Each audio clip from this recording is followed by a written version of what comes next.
Can you survive as Russia with serfdom, monarchy, and autocracy for all game inside Victoria 3?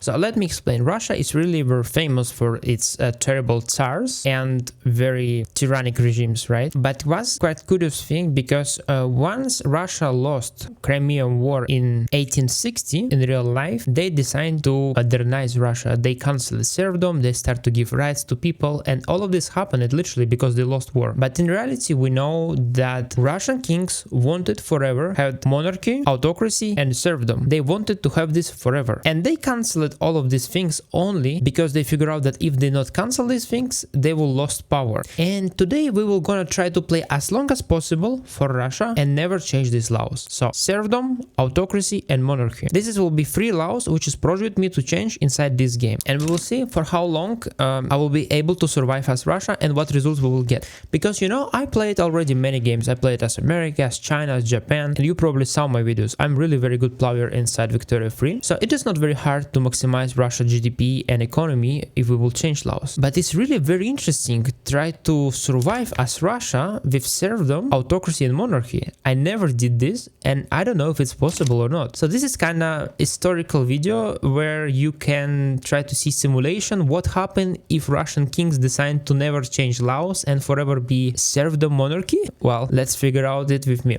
I'm playing with couple mods. One mod which is manage private investments. So it's literally for private investors could construct building only inside incorporated states, or they for not construct any buildings inside my country, like for I only expand my buildings, you know. It's very useful and I think it's quite fine for play with Russia. So as I mentioned this before, that this is kind of experiment in which we will try to survive as long as possible. Maybe we want to really invest a lot inside military for have at least good military, you know, if our economy will suffer because of serfdom. But right now we definitely need spend time to obtain railways because it's super important for economic growth. I don't know what I'm talking about, economic growth with serfdom.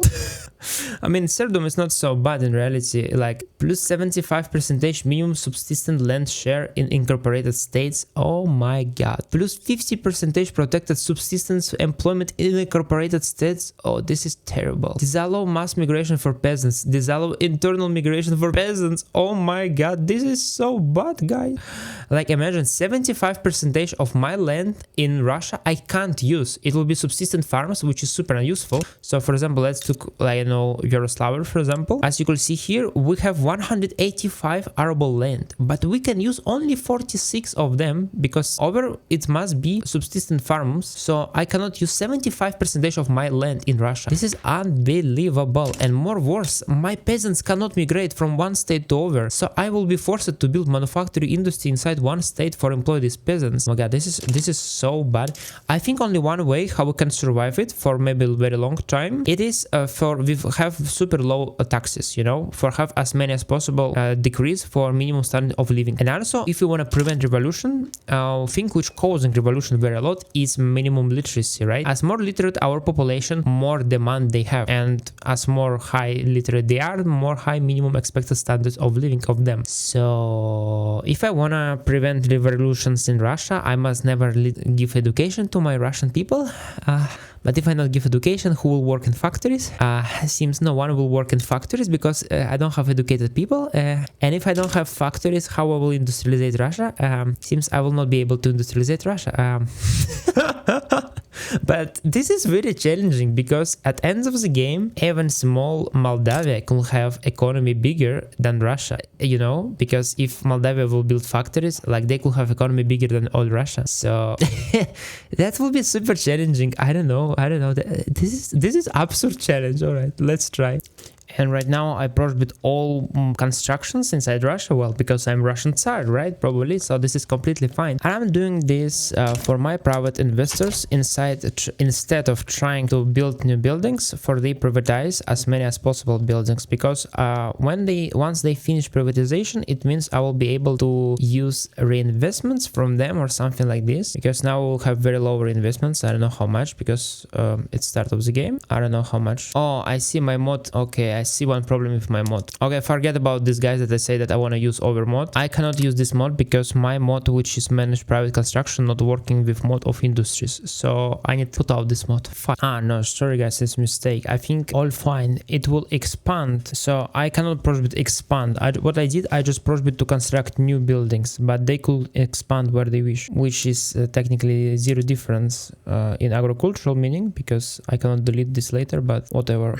So I don't know how, but seems I need to try to industrialize Russia with serfdom as I can. Well, which is sound very absurd, but I can try. I will just spread my iron mines everywhere around Russia. Thanks God that we have very low population and we still get some industrialization. I think some industrialization limited probably possible in Russia even with serfdom. So yeah, I hope we will handle this, you know, guys. Yeah, right now we have very good standards of living compared to our minimum standard of living, so we can expand our taxes, which I did already, increase the taxes significant. We have 63,000 profits, so we can construct more construction sectors. And as you will see, because we not allow construct new buildings and we just let them only expand, it seems now artificial intellect of private investors is super focused on privatized buildings, which is nice, because as more fast they will privatize, more reinvestments we will get from them. But I must say for sure, guys, reinvestments with serfdom probably will be super low. For that reason, maybe we don't care a lot about this, but you know, we don't have any other better option than reinvestments, you know. So for grow our own economy, probably we will rely a lot on government here,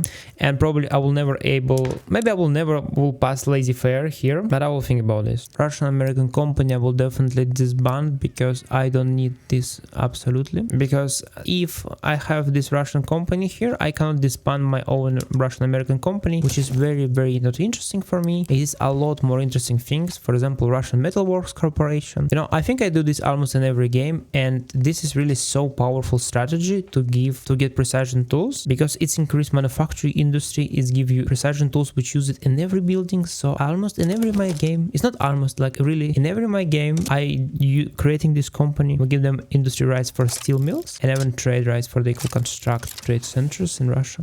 Also, I think one of the strategy which could be is investment rights. I could try to invest money into other countries as Prussia, Austria. Probably they will don't want to give this to me anyway. Oh, they want to still. Oh, that's really interesting. They really want to give me investment rights because of my strong military. Well, that's really nice. Maybe I could ask for 25 years even, and probably Britain will not give me nothing. Yeah, especially because we have a rivalry with Britain. Really, I don't want to be rival with Britain for sure. All right, so we get investment rights in Austria and in Prussia. I hope my private investors will privatize some buildings probably in these foreign countries. I'm not sure if I have ability to do so or not, but we will see, guys. We will see about this. So if I cannot construct my own profitable industries because I don't have a lot of population which will work in these industries, I could invest money into other countries and get money from them. And when from money from other countries, I could, for example, create very strong military, so no one will try to steal my foreign investments. Well, that sounds curious. Yeah. For safe serfdom, autocracy and monarchy, Russia need become foreign investment superpower? Well, let's try to do it. Also, maybe we can do some protectorates. Why not?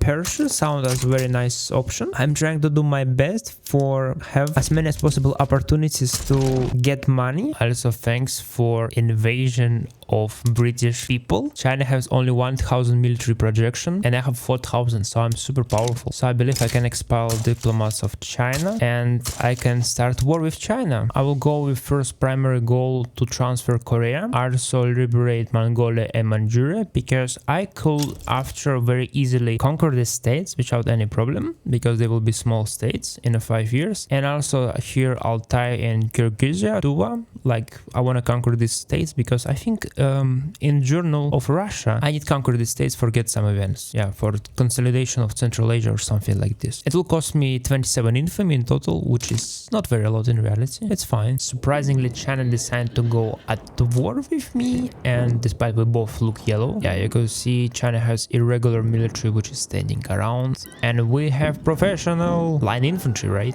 And also I'm playing with mod which allow to do like this, like perspective, so you could see probably right now better, because this mod allow also more close zoom towards troops, and I think when you're watching in a phone or even in big screen, you enjoy to see this more. Like, of course, models look not so clear as when you see more far, but at least, you know, you see their faces even. So you could write in the comments if you like this zoom mode, because I like personally.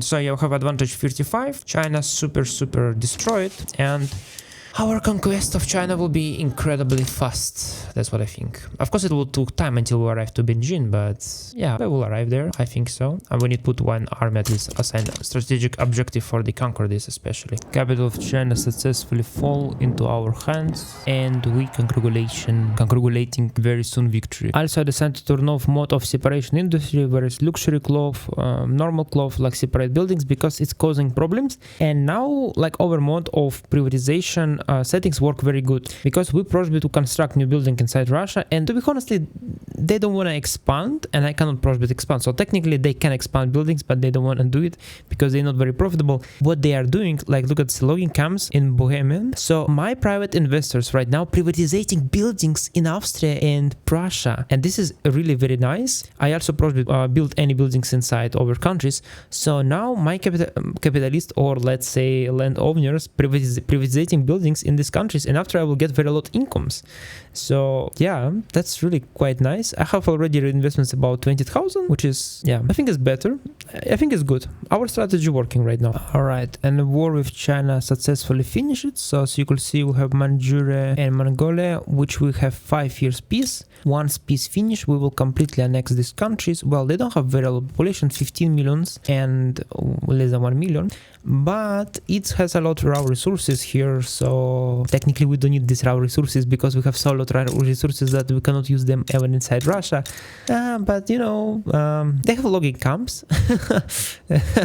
Yeah, and you know, like this is prohibit to migration of peasants, like because we have tenant farmers. But this game not say nothing about prohibit migration for workers. So let's say if we have a lot peasants in Yaroslavl, for example, yeah, almost 1 million, we give them work in logging camps, and after they have very low profitability and they not like salaries here, technically they can migrate from logging camps towards Manchuria, right? Does I understand correct? I hope I understand correct. So maybe we can have serfdom monarchy in autocracy, be terrible dictator, and still be quite fine. We will see, guys. We will see. I also see that we can decrease autonomy of Persia, make them our puppet, and it means they will go at our wars right now. So we can maybe start to conquest of Central Asia. War with Makaran started, and our united Russian-Prussian army probably will now just smash Makaran army for sure. Yeah, they have 2 little infantry and 2 little technologies for stand against us.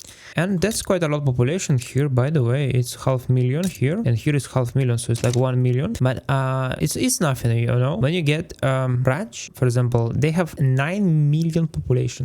So we want to conquer these states in the future, and it will be very huge potential for put opium, like as many as possible opium farms here, and we will win a lot of money from opium. Of course, we have opium even inside Persia, but you know, if place in Persia run out of space, you know, we cannot produce more opium. It will be very handy if we will get these provinces. So Central Asia is for sure very nice, and it's very easy to access to us, so we don't have any problem with fleet, because we definitely don't want to conquer Siam or Dainam for sure now, or Burma, and because main problem is that we don't have any market access towards them. So if we will conquer, we will have problem.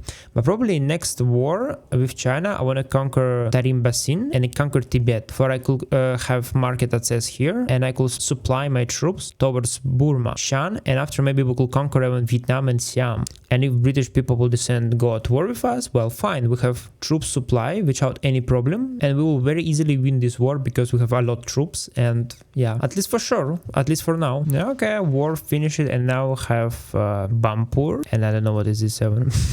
Yeah, maybe we can declare even war to Oman for conquer their states. I see that Bahrain as well is not member of Britain, so we can think very easily to conquer this, but it will give us 3.5 infamy. Really, that's a lot. Yeah, it's 4 infamy for what? For nothing. So yeah, despite if we will conquer these states, that will be very beautiful for us, but it's not has any sense because it's very little states. They don't control almost nothing here. I see more sense just annex this country. It will give 3.5 infamy to us, which I think we will handle without problem.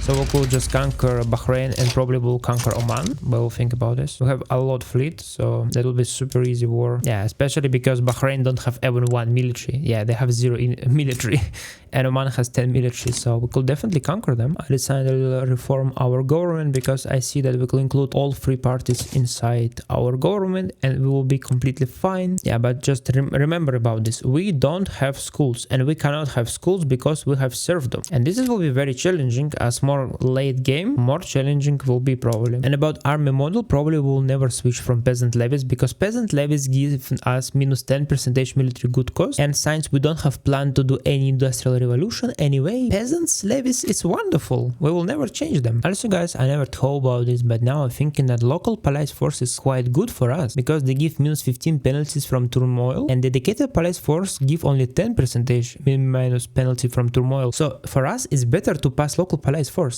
but maybe we don't want to do it at least now, because we have continued one problem, that we don't have incorporated states. So many our states in Russia is still not incorporated because we don't have enough bureaucracy for this. For that reason, I think like maybe not has sense to pass this law right now. Only that I would want to maybe change is colonial affairs, for we can start colonization, which will be not bad, I think.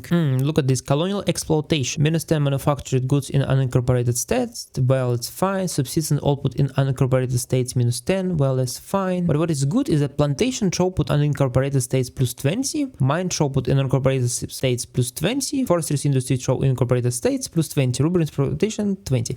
So that could be a nice idea if we want to exploit our colonies, like for example, which we conquered now, Indian states. But here's the problem, because it's give -10% wages and -10% throughput to subsistence farming, but majority of our farming will be subsistence farming, which means peasants. So if we get this penalty, maybe it's not very good in reality. But in reality, I don't care about this, right? It's like, because I never played my game as this big conservative government which will be forever rule with serfdom monarchy and with autocracy. I never played as this, so I don't know how to play it, you know? I don't have experience how to play correct in this, you know? Yeah. Happened disease of potato, which say we need to spend 4.5 thousand pounds and it will give us 2 times less penalties. I think this is a very good idea to pay this 4.5 thousand. After we conquered Bahrain, I think we could conquer Oman. I guess no one will be against it, or probably we need to wait because I don't see option to annex Oman. Why it's happening? I don't know. That's weird. Okay, I was told maybe it's because my interest not declared in this place, and I see that my interest completely declared here, and seems only one explanation why it's happened is because I don't know why it's even happened. So only one option is make protectorate of Oman, and after decrease them to puppet, so they will be also green, and we'll have nice green border here. Yeah. Okay, Oman successfully back down, which is incredibly good for us. And now we can probably go to conquer Kandahar, which is incredibly small state. I don't know why we need even this state. Yeah, but we could conquer them for they not be here alone, you know, like whatever. Also, we could conquer Sindh, which has oh my god, it has 2 million population and 500,000 economy, which will be not bad. I will include this inside my own government, inside Russia. I don't want to make protectorate of them. Right now, of course, we have super high turmoil and very a lot of potential problem with radicals, but in long term I think that will be fine, I guess, especially when I will have dedicated police force, because I want to have some Indians for grow opium myself there and get income from this. Decreasing autonomy of Kalad, for it's now become our puppet, and you could see in map is green, so now they are sending money to us, and I think we're already doing quite nice. You could see diplomatic pacts. We're getting 10,000 money from our puppets, which is quite good, I think. Also, I figure out why I cannot do Oman my protectorate or annex. I mean, once it's become unrecognized regional power, I can only make it protectorate, but I cannot annex. So for that reason, I could annex Sindh because it's unrecognized power, and if they will become unrecognized regional power, I cannot annex them. So right now I could try to do protectorate of Hurt, for example, but I cannot annex because they are unrecognizable regional power, so only protectorate option available for me. So instead of conquer all of this Asia, as I told you before, seems they will be my protectorates and not my states. Well, that's what I see, at least for now, which is also fine. I think many small protectorates is not bad because we will be able to get profits from them, I think, and they will not be very scary for us. Well, it meaning that if they will start do rebellion, it will be not scary for us to beat this rebellion, and also very unlikely that they will start rebellion because they will be very small. War with Sindh finish it super fast. fast. You know, I think my army already have veteranis, you know? Yeah, they season it. Well, it's not veterans, but it's seasoned troops, which is already give plus 10% offense and defense. So that's nice. That's good. Like we're training our military, you know, preparing them for next war with China.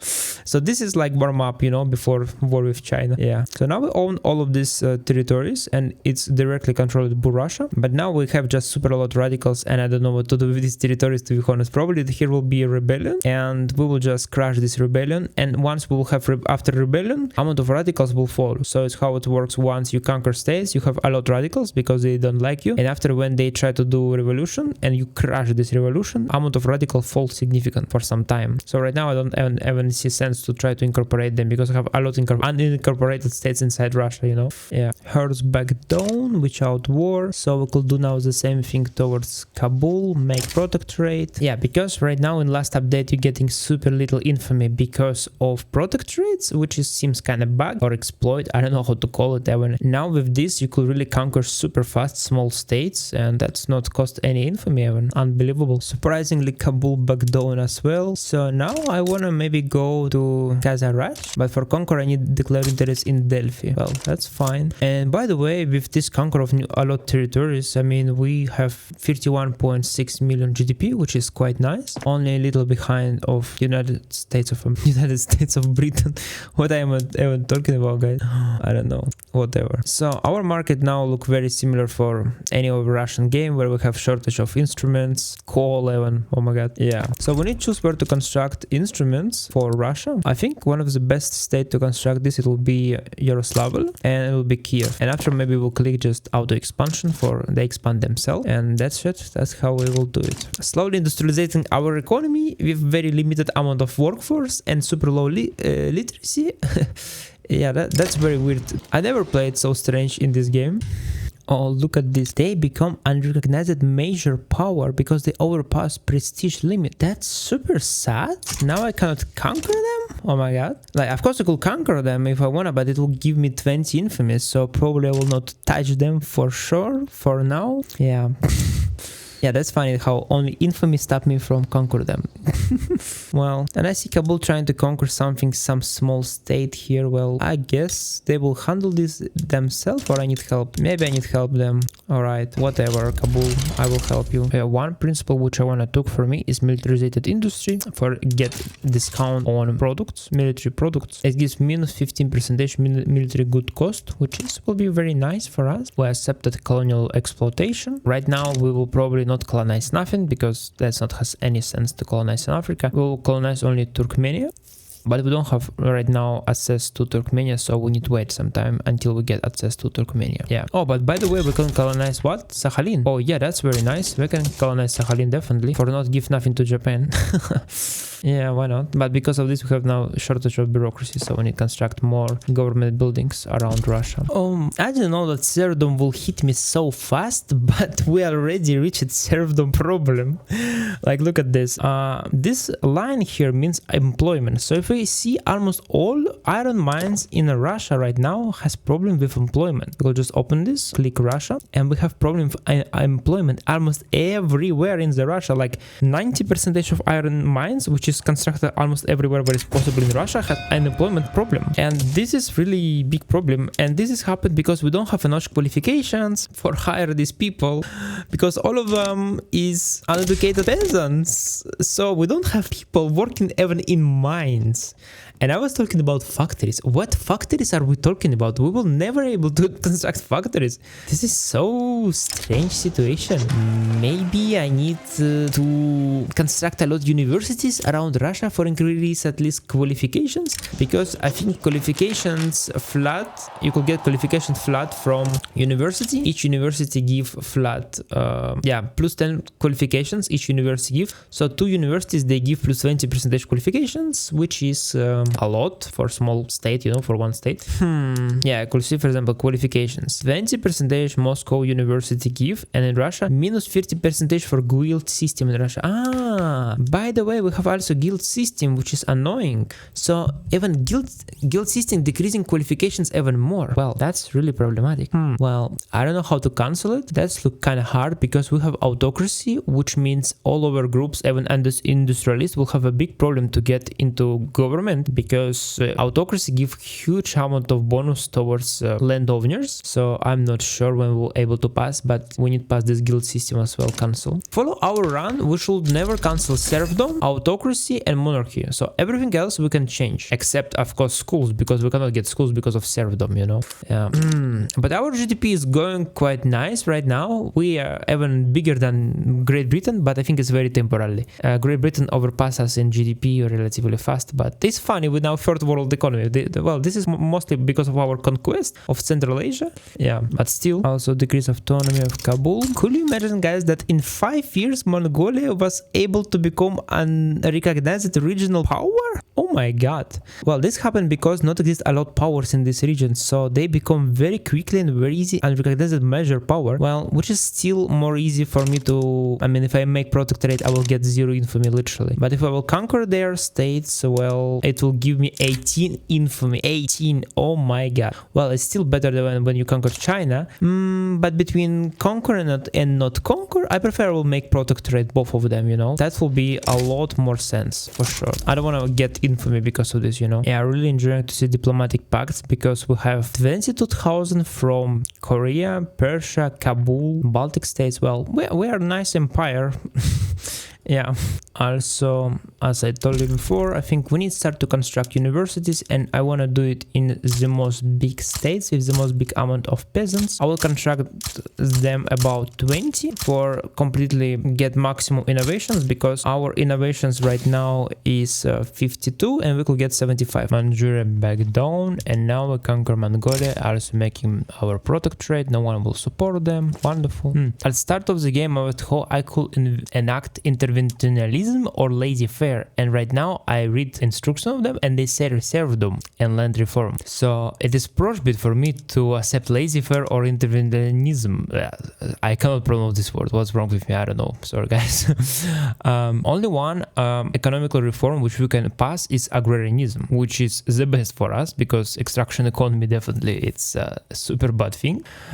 So yeah, but now we're still in traditionalism, which give very huge penalties to everyone. Well, and also give market access impact minus 15%, which is really quite annoying, I must say. So I don't know when we will pass this, but I hope we will able to pass it sooner or later, you know. Quite surprisingly, Mongolian state, even with less military, decided to go at war with Russia. Oh my god, this is look nonsense. Like, look at this. We have 23,000 soldiers and they have only 2,000 soldiers, and they still go at war with Russia. I'm very sorry, guys. I don't know what are you doing, but it's look as suicide. All right.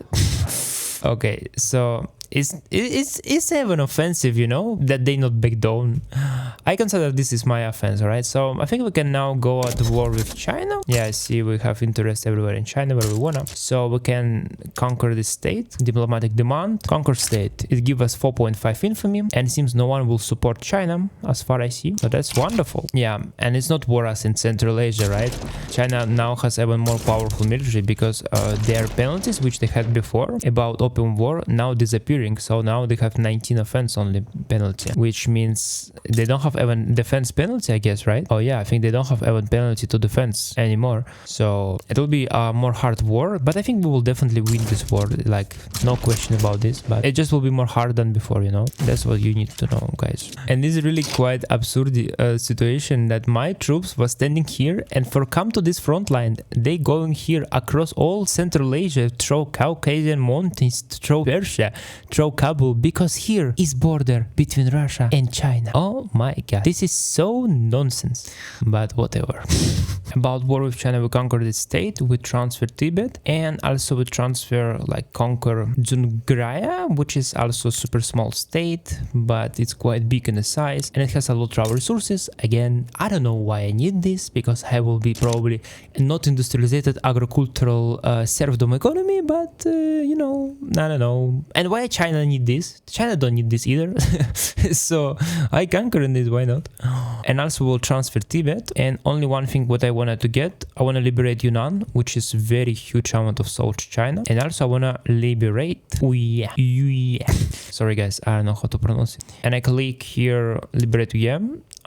Make it primary goal for China not back down for sure, because I don't want to for they back down. And maybe I could put even add transfer Tibet to my primary goals for they not back down either. Yeah, and I don't see any infamy, so I see if I add this, I don't get any. Oh, okay, I get free infamy for this. Well, that's strange. In past they were writing how much infamy you get when you add to primary goal, but now they're not writing this. Well, fine, that's fine. So of course we will not get a lot from this war, but we will get 2 countries here, which we could maybe make protectorates, I guess. At least I think so. So it means we will get from China, yeah, but we will need to wait 5 years until peace finishes with these countries for conquer them late. Upgrading our food standardization, forget -10 mortality. We have 64 million, sorry, and we growing 1.2% every year. Well, that is insane amount of people, and we will not give them job to all of them, definitely, because they don't have education. Well, so we probably will face very big problem in the future, because we will have a lot of people who don't know how to work in the factories, and they don't have work, and probably they will become all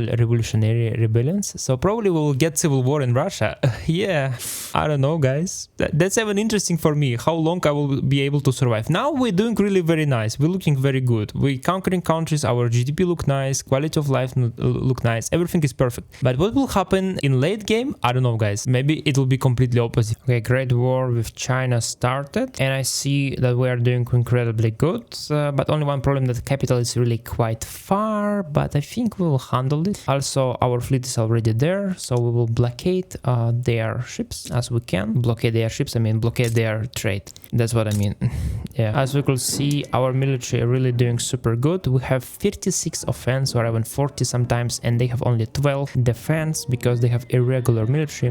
So it's very good that we right now attacking China, because if we will wait a couple decades more, they will have line infantry, and it will be a lot more hard for us to fight with them. Now it's really a very nice time for imperialistic serfdom Russia, you know, whatever. Serfdom already hitting us very significant and very noticeable. I tried to produce my own fertilizers, but I cannot do this because, again, I don't have enough unemployed educated people who could do it. And well, of course you could say it's because of price of sulfur, but no, it's not because of price of sulfur, it's because not exist enough workers. That's what I think. Of course I will build now a lot sulfur mines, but again, if we look at just at sulfur mines itself and we look how fast they hire workers, you will see that they are hiring super slowly workers, like 150 workers per week, all right, and with productivity 15.8, which is crazy productivity for Russia.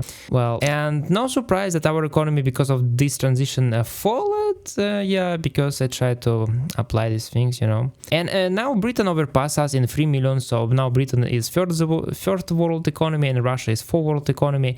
And I have no doubt about this, that we will wait a couple more times and French Republic will have more big economy than Russia even, and after America, like, it's serfdom. What do you expect, guys?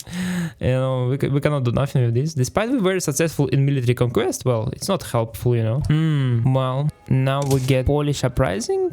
Event is because of Polish uprising in Prussia. Well, that's temporal thing, but anyway, some kind of annoying. And I think, guys, we need to start to suppress a peasant movement, because they want to change reforms, they want a better for Russia, but we are tyrannic king which want to serfdom forever. For that reason, we don't want a peasant movement. So we will just put this guy in a prison probably, right? Yeah, for 10 years. Bye bye, bro. Unfortunately, you're born in not correct country, because we're planning to be tyrannical kings and we don't need progress. Well, yeah. In Second Great War of China died 100,000 Russians approximately and 300,000 Japanese. Sorry, Chinese. Well, it's not because... Well, now people will write in the comments bad things about me. Well, it's because I played yesterday for Japan, alright? For that reason, I call Japanese Chinese, alright? It's not because of everything, alright? Not write me bad comments. Alright. I know the difference between Chinese and Japanese languages and others, you know. All fine, guys. And China agreed to sign a deal with us. and we get Tibet in our market, in our protectorate now, and we have Yunnan, which has approximately 0 population. Well, not 0, 27 million population, and this is 40 million population. Oh my god, this is very a lot. This is unbelievable, a lot of people. So I hope I will be able to make them my protectorates, because exists not a little chance that they will become major powers, and if they will become major powers, I will not be able to make them protectorate. But well, at least China is more weak now. It only has 300 million population, which is still #1 in the world, but it's less scary than before, right? Whatever. So now I want to go at war with Burma. I want to make protectorate of them because they are regional power, so I cannot annex them anyway. So let's come here and make protectorate of them. I don't see a lot of people who will support. Maybe British East Indies. What? That sounds weird. The most important that Britain don't want to support it, you know? All over countries, I don't care. How much it will give us? A 1.6 infamy only. Yeah, that's why I love this bug. I mean, this allows you conquer so fast everything, and it costs so little infamy. Well, this is even absurd. All right, let's mobilize our army. British East Indies indeed sided with Burma. Oh my god, British East Indies. Well, they conquered this from Netherlands. Well, and this is quite funny that Britain like don't care about this. They're like, okay, we don't care. Fine. This is weird. This is weird, guys. But whatever. Like, I could do even more weird things. I could even give some states to East India Company, and they will fight with me against British East Indies, British India Company.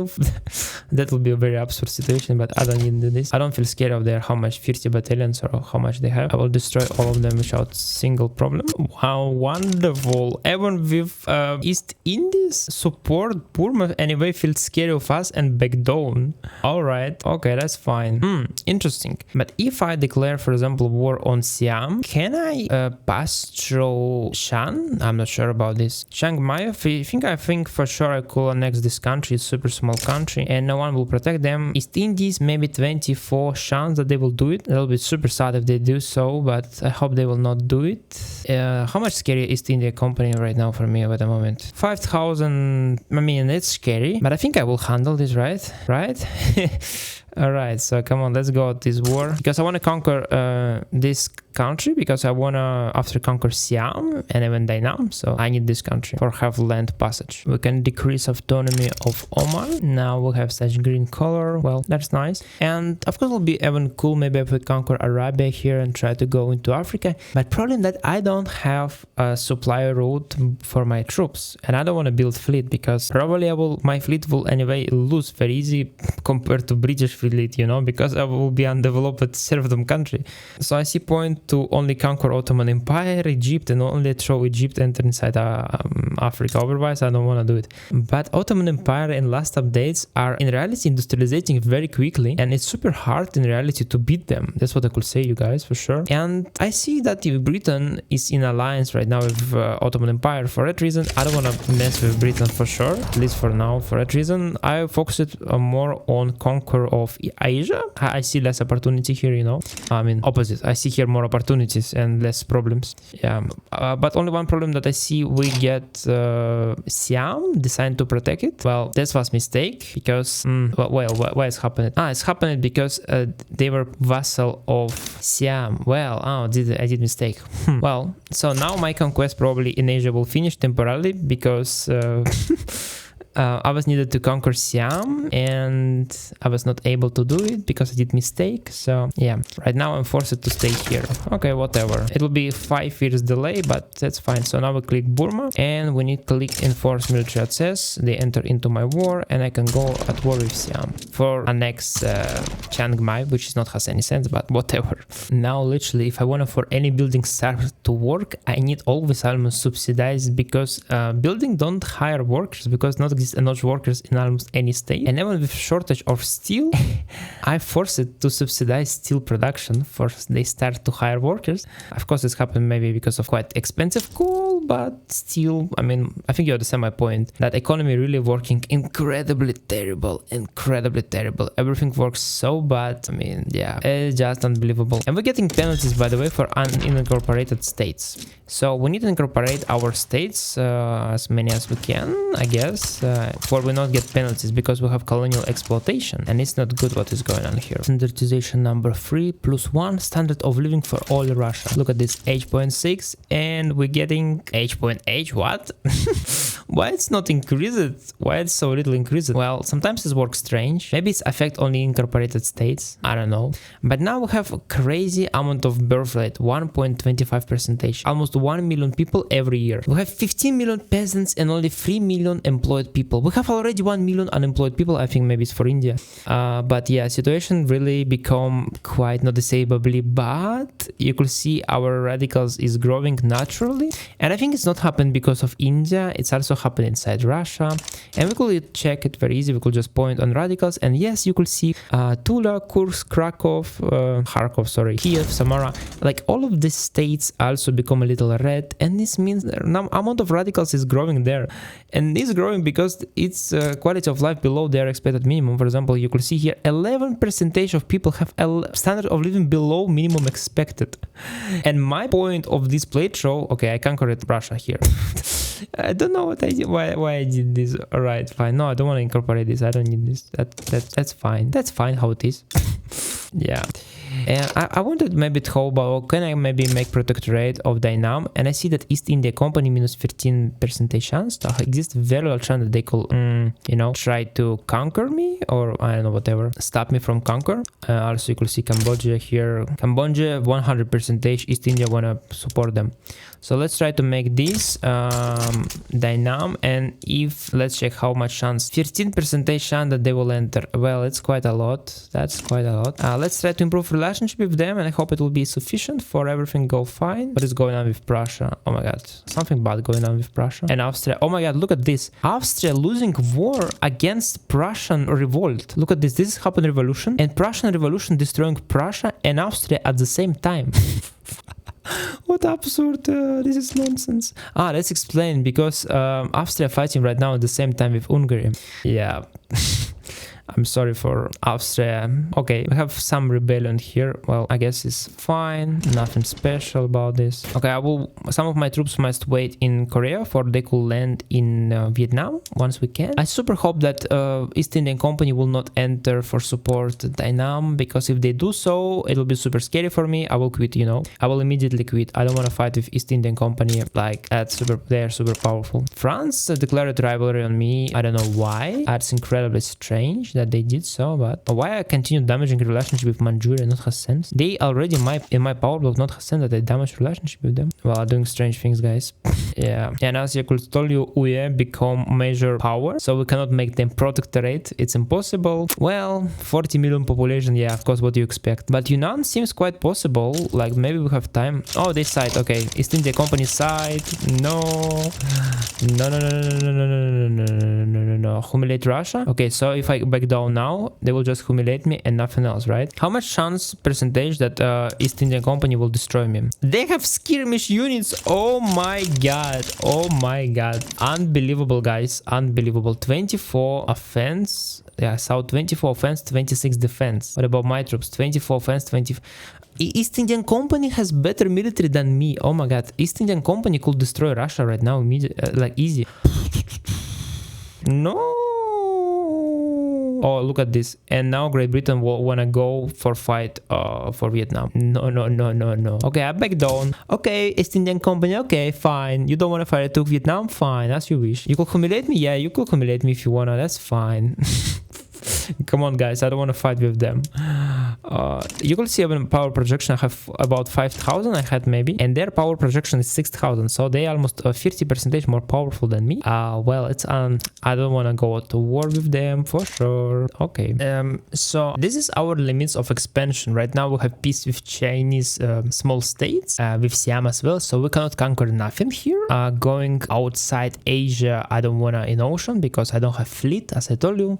I already mentioned this before, so I feel scary. Only one country maybe would I want to conquer, it will be Japan, because very soon we will completely colonize Sakhalin, and it means we can start invasion in Japan. And I don't know why we need to do it, because in reality they already major power, so probably we cannot conquer nothing here. Maybe we can liberate small country, for example, what is this, Ezo, we call Hokkaido, so we could liberate Hokkaido for after conquer Hokkaido. I mean it could be one of the options, why not? But again, technically here is not exist connection with land, so if Great Britain will put their fleet here and we will fight for Japan, I will lose because I will have supply shortage, so I don't want to expand into Japan despite I have colony, but it was super cheap for me. So only one option what I could see is maybe Chitral. Maybe I could conquer Chitral. Can I conquer this? Yeah, I don't see no one who will be against it. Like, I don't care about Ottoman Empire, I mean they don't against this, I mean, so we could try to conquer this small state, maybe, why not? And it means we will completely encircle all of these Central Asian countries, which is not under our control, and we will conquer them as well very soon, I believe. Oh, look at this, now France going to took protectorate of Siam. That's very annoying, France, that's very annoying. I wanted to Siam and now we will took Siam. So my expansion seems in Asia finish it. Well, that's sad. I don't want to go at war with France either. I mean, despite they hate me, I mean, they have military of 6,000 and of course maybe they will have problem to transfer all of them. But because I don't have any fleet, I will not be able to fight with them. So I don't want to spoil relationship with France. I want to have good relationship with France, with Britain. Yeah, I feel scary of them because person who will not modernize Russia, I will be super undeveloped serfdom, so it's better for a not spoil relationship with no one. Yeah, despite we have 54 investments at 1,000, it's still not a lot, I must say. We see opportunity to decrease autonomy of Manchuria. I almost start incorporation of all my Russian states. Only couple states in Siberia are not incorporated yet, but I will do it. And so also maybe I need to incorporate my Caucasian states, and all about Asian states and Central Asian states, they'll be my colonies. I don't want to incorporate them inside Russia. I think so. Or maybe I will incorporate them later. I don't know about this. I could think about this. So we conquer Kafiristan, incredibly small place, one small mountain, here living only 28,000 people. Okay, and we will conquer them. I don't know why, but why not? Okay, we have Kazakh rebellion, which is in reality very small rebellion. That's not looking scary for us. But fine, we can fight with this. Yeah, you could congratulate me, guys. Now we have railways. Yeah, but why we need railways without ability to industrialize? I don't know. I don't know. So we can click for our private investors, start to invest money in railroads, and Prussia declare us rivalry, which is incredibly terrible because now it's Democratic Republic, because they had successfully rebellion in Prussia. Oh my god, that's bad. Look at this, everyone hates us, like Prussia, France, oh my god, United States of America. That's not look good. That's not look good, guys. Yeah, and I don't know, guys, I feel like we have very big expansion right now in Asia, and I think Congo, Bukhara and Kiva, we could conquer these states very easily without any problem. No one will ever complain about this. Who will support them? No one will support them because not exist no one. Great Britain not have any interest here because this is inside our territory, which is completely ours. That's fine. So we will conquer these territories and conquer Kazakhstan as well, this rebellion or whatever hell is this. And I must say for sure, guys, that I feel scary now of other countries that they will conquer me. For that reason, I will invest my money into skirmish units and ammunition plants. Not my money, but my knowledge, you know. Yeah. Now because incorporation some kind of already finished it. And also, I mean, I decided to check laws, all right? About incorporation finished, what we need to do, we need to introduce police forces, which is super important. Yes.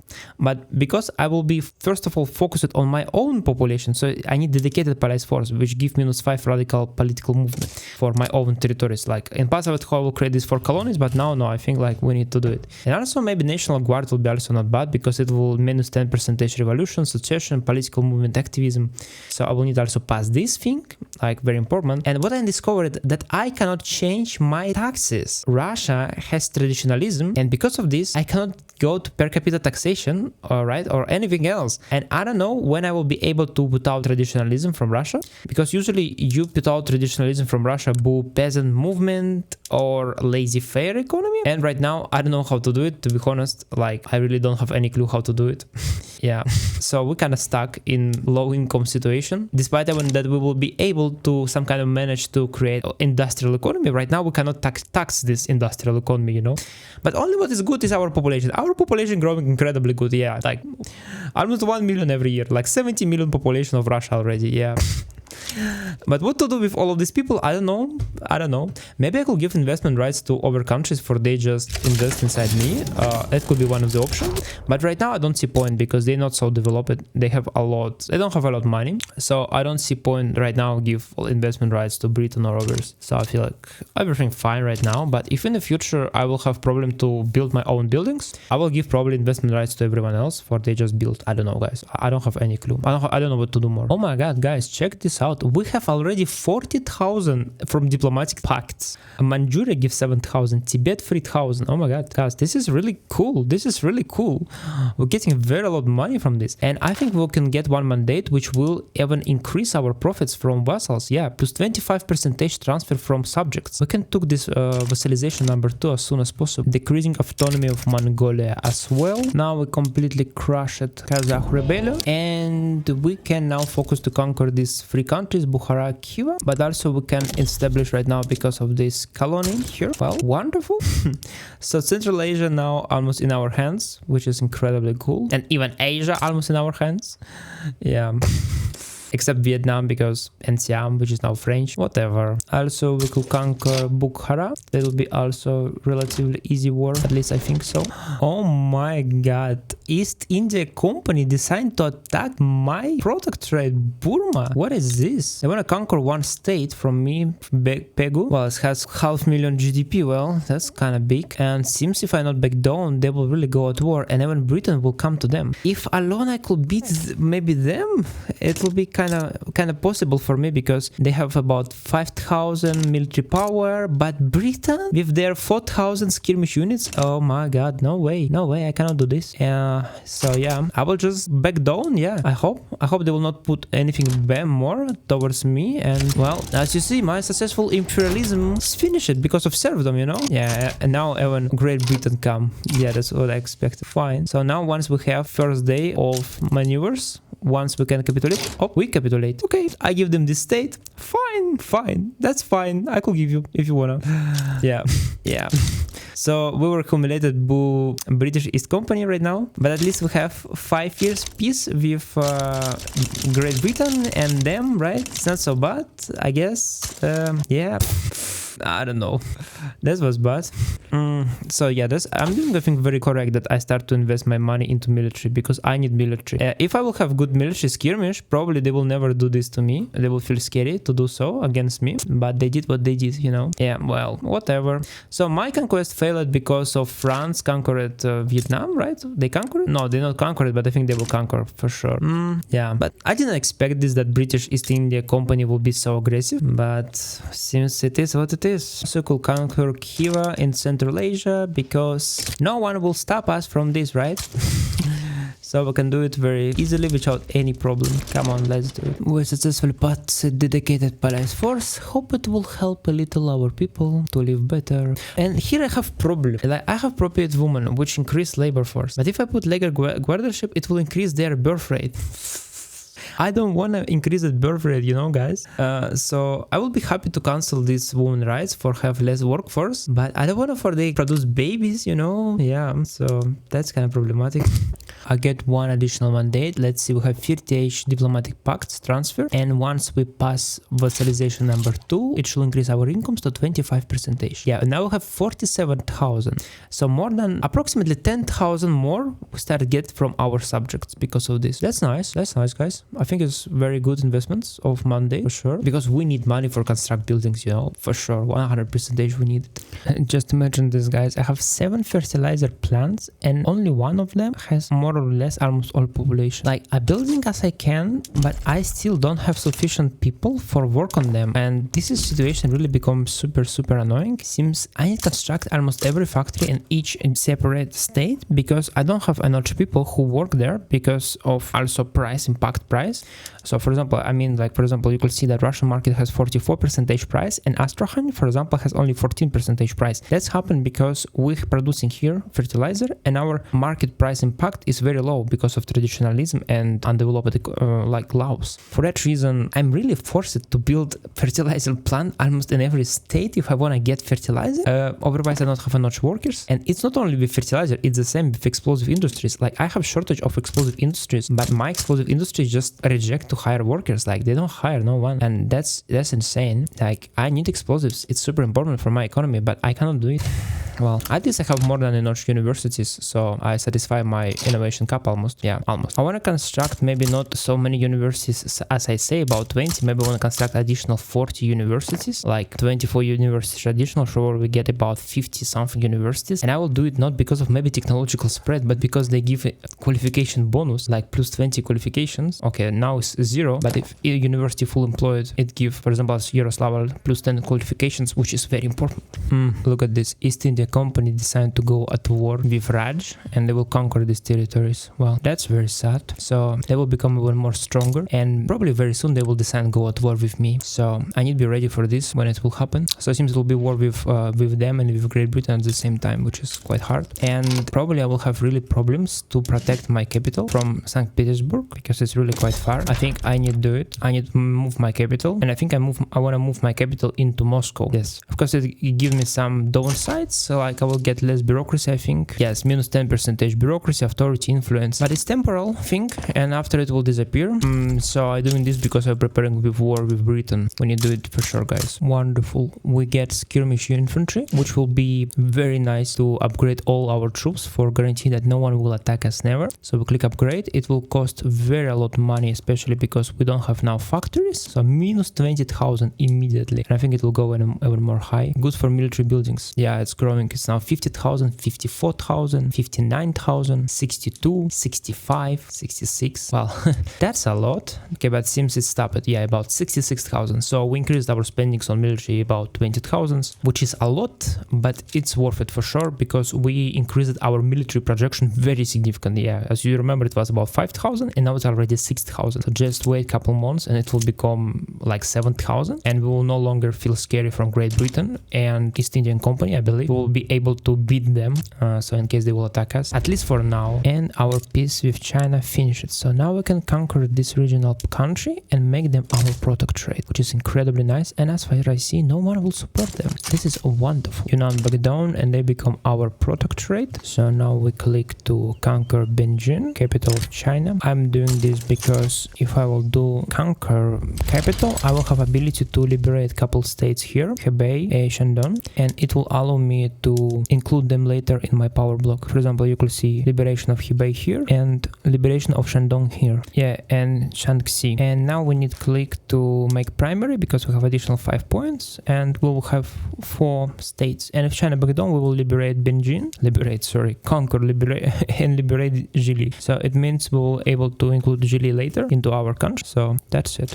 So all right, I think now with such heavy deficit, we need to destroy our construction sectors. We cannot afford solo construction sectors as in past because we're spending a lot of our money on our military and we need our military for protect us from India and Britain. Yeah, also instead of defensive cooperation, which is quite strange and I think not necessarily a lot for me, I probably will accept maybe mandate of construction, which will give me additional state construction efficiency. Also, you could argue that maybe it's better to construct a company, and now I think maybe company will be even more useful, especially because we will be in traditionalism or agrarianism and we will not have laissez-faire with additional company. So all right, fine, that'll be companies. All right, I see war started with China. It's our third great war with China. And now we have skirmish units and China have what? Oh, they have irregular military. Oh my god. Well, this is absurd. They have 7 defense, 7 of 10 offense, and we have already, it's show 27, but technically it's because of my protectorate. If we look at my own military, it will be even more big. Let me check. Yeah, 31. So yeah. 33. Yeah, oh, I see here 24 defense, so maybe China has, okay, China developed line infantry, so it's also was very nice investment that we spend money on discover skirmish units, because without skirmish units we'll have huge problems now with China because they have already line infantry. So these investments of technology were not only from Britain but also for continue conquer China, you know. Yeah, Raj offer us for we invest inside them and give us 7 block embassy. Well, fine, I guess we can do it. I don't know why they offer to us, seems they really very worried about India and they want some protection from India. Well, fine, we could help you if you wanna, but it will be not sufficient for include them inside our power block for sure. So war with China going incredibly nice. Our infantry is conquering very quickly everything. Yeah, we're already in Beijing, so no surprise, but this war will finish super easy. And war with China successfully finished it. Only 200,000 Chinese died. Well, that's a lot, but it's less than in overtime, you know. And we have Beijing, China capital, in our control, 15 million population. What to do with all of this? I don't know, guys. I really don't have any clue.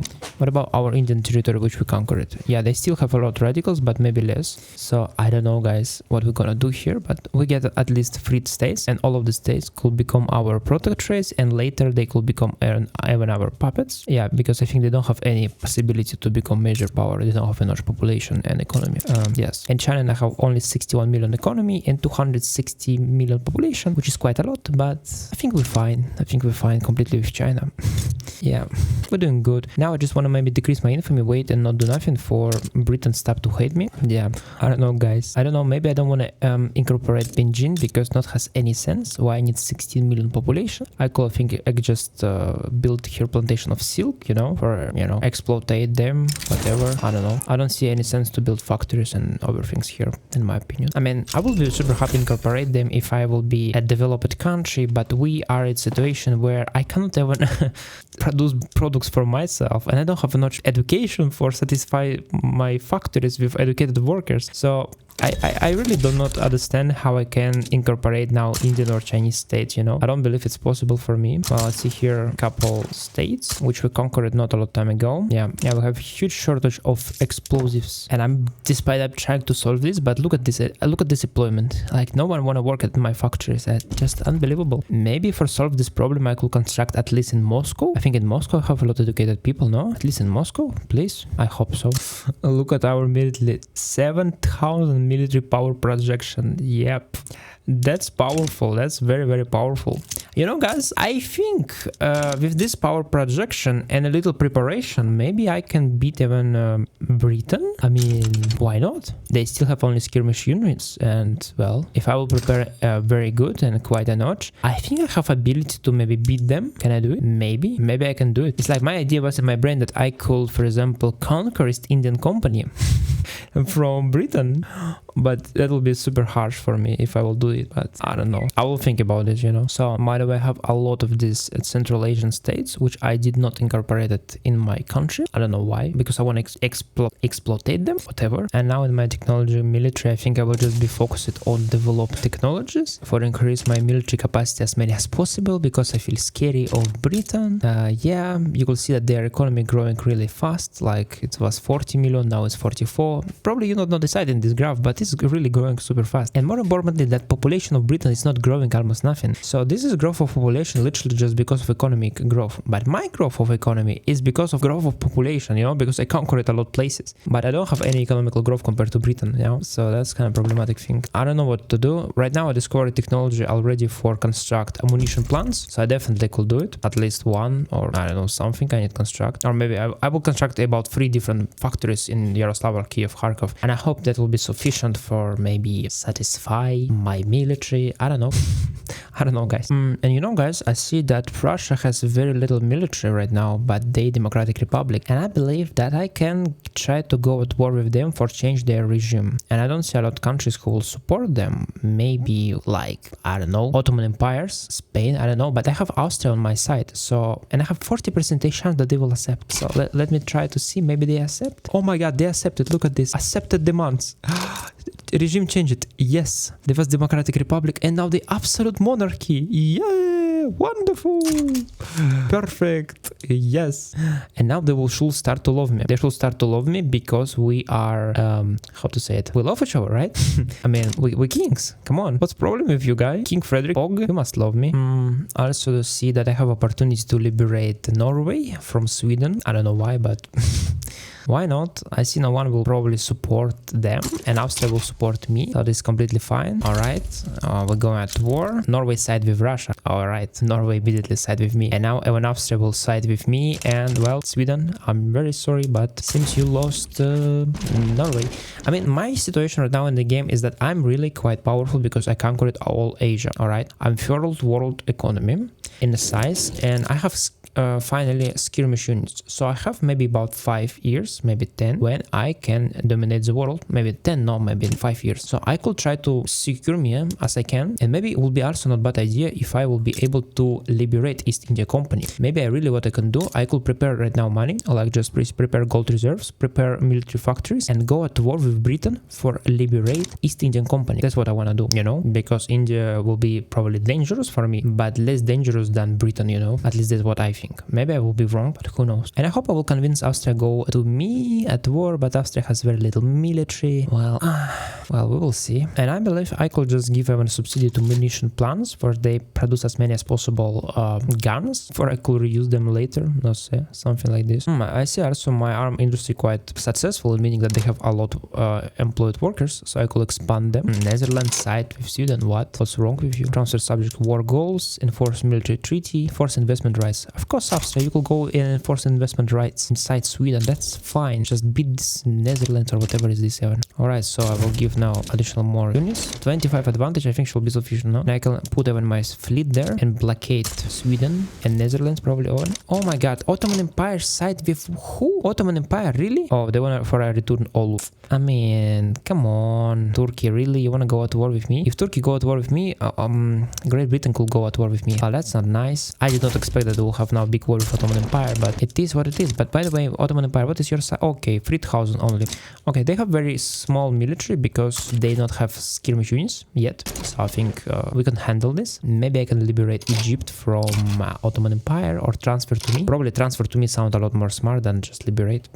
So I think right now it's correct time to finally allow manufactured industries for our foreign investments could start. For our own investments could start to build buildings in states themselves, because I'm really lack of industry products and they are really very expensive, and I'm not understand where to construct even these buildings because I don't see a lot of opportunities to construct them. For that reason, like if my own private investor decide to construct it, I will be super happy with this, you know, because it's really kind of frustrating. We have 157 now shortage of ammunition, which is really not good. Maybe temporarily I could even pay money for import for not lose war, you know, that will be important. I'll pay subventions for deliver this. And instead of how it was really something bad, and now I'm thinking, guys, it was really something good, because what I did, I put transfer goal Egypt, Moldavia, like Wallachia, as well Tripolitania, and I want to liberate Iraq and Syria. And so if everything will go correct, follow my plan, I will get access towards Africa. Well, that sounds nice, right? That sounds better than even India, which is a super problematic thing, you know. Only one problem that I don't see a lot advantage in our front line. We have here a very good advantage. We could maximum upgrade our generals for guarantee that everything will go correct. Also here at least one general must be full promoted. Well, situation look very, very messy. I really do not understand what I'm doing here for sure. Yeah. And what I now decide that in reality, I don't want to maybe conquer right now Sweden, because if I conquer Sweden, I don't have any war goal against me, so I will capitulate, you know. But if I will, for example, stay here in defense and destroy Ottoman Empire, and after I will come back, that will have more sense, I think. So I want to put out my military from this side. I don't want to conquer Sweden now. All right, let's try to attack here. Here I see that we have advantage. I think we're doing really very nice. We have rebellion. Well, it's Central Asian rebellion. Well, what is this, guys? You want a multiculturalism, really? In middle of 19th century, you want a multiculturalism? Well, these guys are very positive, very positive. Totalitarian serfdom autocracy monarchy king will give you multiculturalism. Really? I don't think so, guys. All right, what about our battles here? Okay, I think we're doing nice. Yeah, we're really benefiting so a lot because we get skirmish units. Look at this. Egypt already have skirmish units. Without Egypt, if we will not have skirmish units, we will not win this war for sure. Only because of skirmish units we're winning now. Only because of this. Yeah. So here we will stand into defense for our military war score not disappear, you know. That's fine. Oh, but I must say I'm a little worried for our fleet. I worry if we will lost here because that's not look maybe super good. Yeah, but we are still winning. Yeah, we are fine. I just a little scary because here's 41 fleet of Ottomans, which is quite powerful. So we have now advantage 60 almost here. Yeah, advantage 60 sound very good. What is nice about Ottomans that their capital is super close to us. It's literally just 1, 2, like 3. I mean, like it's 3 states or 4. That's fine. And we don't need to conquer nothing. We need just conquer this capital, and that's it. War will be finished. Yeah, and once I allow my private constructor construct, it's really become quite nice because they decide to construct in Tabov. But in reality, they had ability they do like to do this because this is expansion, it's not construction, and they're doing really nice. Like they see that here is full employment and they could hire more people, so they send more people here. Something like this. Okay, our war with Ottoman Empire finished and we successfully conquered Egypt, Tripolitania and liberated Syria and Iraq, also Wallachia, Moldavia. And right now I decided to go to war with China. I think it will be very nice and very easy war for me, which no problem. But what happened is that East India Company already second time, like every 5 years, they asking some nonsense, like they was asking from Burma, and now they asking about Omani Balochistan. I mean, this is territory here, like Omani Balochistan, which I own, which is incredibly small. And it has only 5,000 people living there, and they don't have even raw resources. So if I will capitulate right now, I will be able to not have any war with them, you know. So I wanna just wait, and once opening maneuvers finish, I wanna immediately capitulate. Yeah, especially because Great Britain also enter. All right. Okay, wonderful. Now I just capitulate, and only what I lost is this thing, and I get peace for 5 years. Wonderful. Yeah, let me check this. What? I not get peace for 5 years? Why? I was how I will get like peace for 5 years, but now seems I get peace with Great Britain because Great Britain enter there, and well, this is very strange situation. Okay, now I understand, because war declared on me East India Company, but what happened after? East India Company not become main country in this conflict. Main country become Great Britain because the overlord of East India Company. So no matter how good relationship with Great Britain, and no matter how much often I capitulate, East India Company will constantly declare war on me. I will capitulate, and we will have zero peace with them. Well, welcome to Victoria Free. It's again bugs. Well, man, who could imagine that artificial intellect will abuse game mechanics for annoy me? But it is what it is, you know. Well, at least with China everything is go super perfect. At least war with China always make me happy, because we invested quite good in military technology and we're killing very a lot of them. No, I think here Manchuria lost. Well, but we're winning here for sure. But it's not important because now we get 49 advantage already, so it's happening incredibly fast. And by the way, I think I can make protectorate of these small Chinese states, because of course one of the options is just conquer these states and make them mine. But at the same time, it's very expensive to incorporate these states, and they have really very low population. If you think about this, like 16 million, 9 million, 18 million, and I feel about that maybe I will go to ethno-nationalist if I will be able to do so. For that reason, maybe it's just more easy to make protectorate them instead of put a lot of efforts, and you know, yeah. So now my strategy will be just make protectorate of Chinese states, yeah. And try to not do nothing for decrease my infamy, because maybe East Indian Company is so aggressive to me because we have quite high infamy. I don't know about this for sure, guys.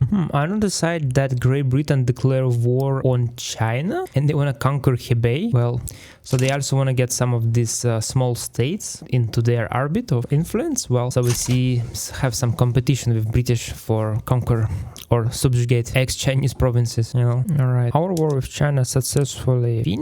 We again liberated some territories of China. Yeah, but unfortunately Britain almost conquered Xinjiang, and so they will conquer this because they have very small military anyway. But Shaanxi decided to back down, so maybe we can try to make protectorate of this territory until they become colony of Britain. I don't know, not a lot of chance that it will happen. Yeah, probably Britain will very fast conquer all of them. Yeah, I don't know, guys. I don't know what I'm doing.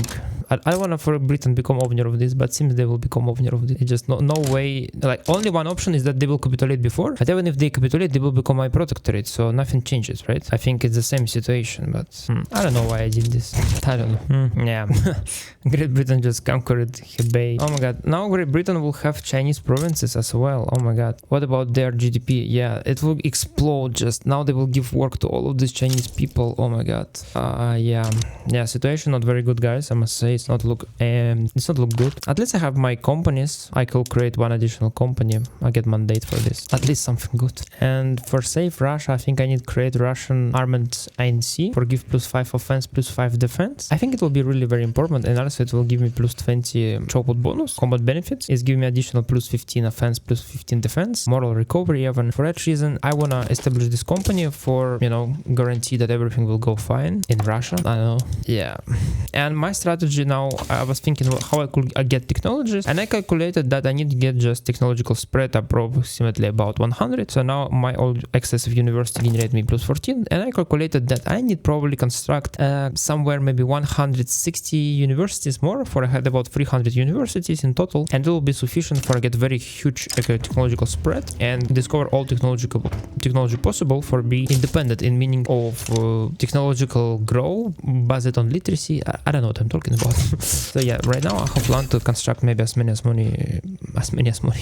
as possible universities more for satisfy this thing. And I know that if I wanna, of course, get a lot just innovations, it's more profitable to construct inside one province all universities. But I have too many provinces in which not exist any universities, so I have planned to build at least one university in every province of Russia. Forget this, you know, qualifications, which we wanna very a lot. Yeah, and it will be done very fast. And after concentrate maybe all universities at one city, but I'm not sure about this either. Like one of the options could be construct really maybe 30-40 universities in Yaroslavl for have incredibly a lot of people there working and for increase super a lot qualifications, but I'm not sure it will work. I will try to build maybe 10 universities first and see how fast they will fulfill their employment, because I see many cities like Kiev, for example, employment of university not fulfilled even after very a lot of time. And now of course I will make protectorate of Shandong as well. Why not? I see opportunity to do so. Of course we will not have connection with Russian market because Britain conquered her state, which is very annoying, but it is what it is. So all my industrialization and all my efforts, I get 62 reinvestments. And I don't see a lot of opportunities, to be honest, for change my markets or anything like this, because I continue to have very traditionalist Tsar. Of course, his hair is not so bad, but I don't know when I will be able to get this. And more of that, I really not sure that we will be able to pass agrarianism, you know? I'm not sure about this for sure, guys. Because also our absolutist movement is one economic system traditionalism. And despite we like traditionalism, because, absolutist movement, we like this because it's really follow our challenge. Like we have autocracy, monarchy, but we don't like traditionalism. It's incredibly bad. But I don't want to suppress this movement, because this movement is probably very nice for us and it give us some loyalists, and if we will start to suppress it, it will become net negative, because already 10% of our population living beyond minimum standards of living. And yeah, the situation really look not good with Russia, I must say, for about this 100%. So I think now we don't have any option to modernize Russia, right? Despite all my efforts, like just look at this map. Look at this map. I conquered almost all Asia, Persia, China, Manchuria, Egypt, even under our control. At this state, if I will get market economy of anything like this, I will become the most big economy in the world. But because we are playing serfdom and traditionalism, as you wanted, guys, for I suffer, I start to suffer. I don't have ability to reinvest money, to build new buildings, and it is incredibly terrible, everything what I see here with my eyes, at least now. So I don't know how to handle this. I really don't know. One of the options that could be, I could allow my capitalists start to construct every building possible. Why not? And they will construct only in incorporated states, which is also fine. But I don't think it will solve situation, to be honest, significant. So now I really thinking about foreign investments, and maybe one of the that's funny. Great Britain decided to treat me as antagonistic, be against me. Well, that's interesting. So probably Great Britain don't want to give me investment rights right now. So they don't want to invest inside Russia. Okay, fine, that's fine. But what is nice that my idea of change regime in Prussia start to work, and now Prussian king love me. Yeah. So we wrote also again agreement of defense with them. them. And I'm thinking about maybe we can at least sign investment rights with them, for we could build inside Prussia and they could build inside Russia. Why not? Also about Austria, we could give them investment rights inside Russia as well. And we could start to think maybe United States of America can invest inside us. Well, United States of America don't want to invest money inside us. Well, maybe at least Belgium or something like this. Okay, Netherlands. I will give investment rights to everyone because situation, guys, that we're really super backward despite my efforts in science and technological spread is not sufficient, and our minimum standards of living is incredibly close to our real standards of living. 10% of population already living below. I know, of course, that is maybe in China, many of them, but still there's this situation which is incredibly terrible, and in long term there will be nothing good about this for sure. Okay, I see Great Britain want to invest inside me now. It's incredibly good. Okay, I will just allow them to invest inside me. I will say 25 years contract. Okay, Great Britain, come on, start to invest inside me money. And of course you must say, guys, that it will took money from me, and I will say, yeah, it will took money from me, but look at my population. I have 5 million employed people, 22 million peasants, and about 3 million unemployed people, and standard of living already very close to minimum expected, you know.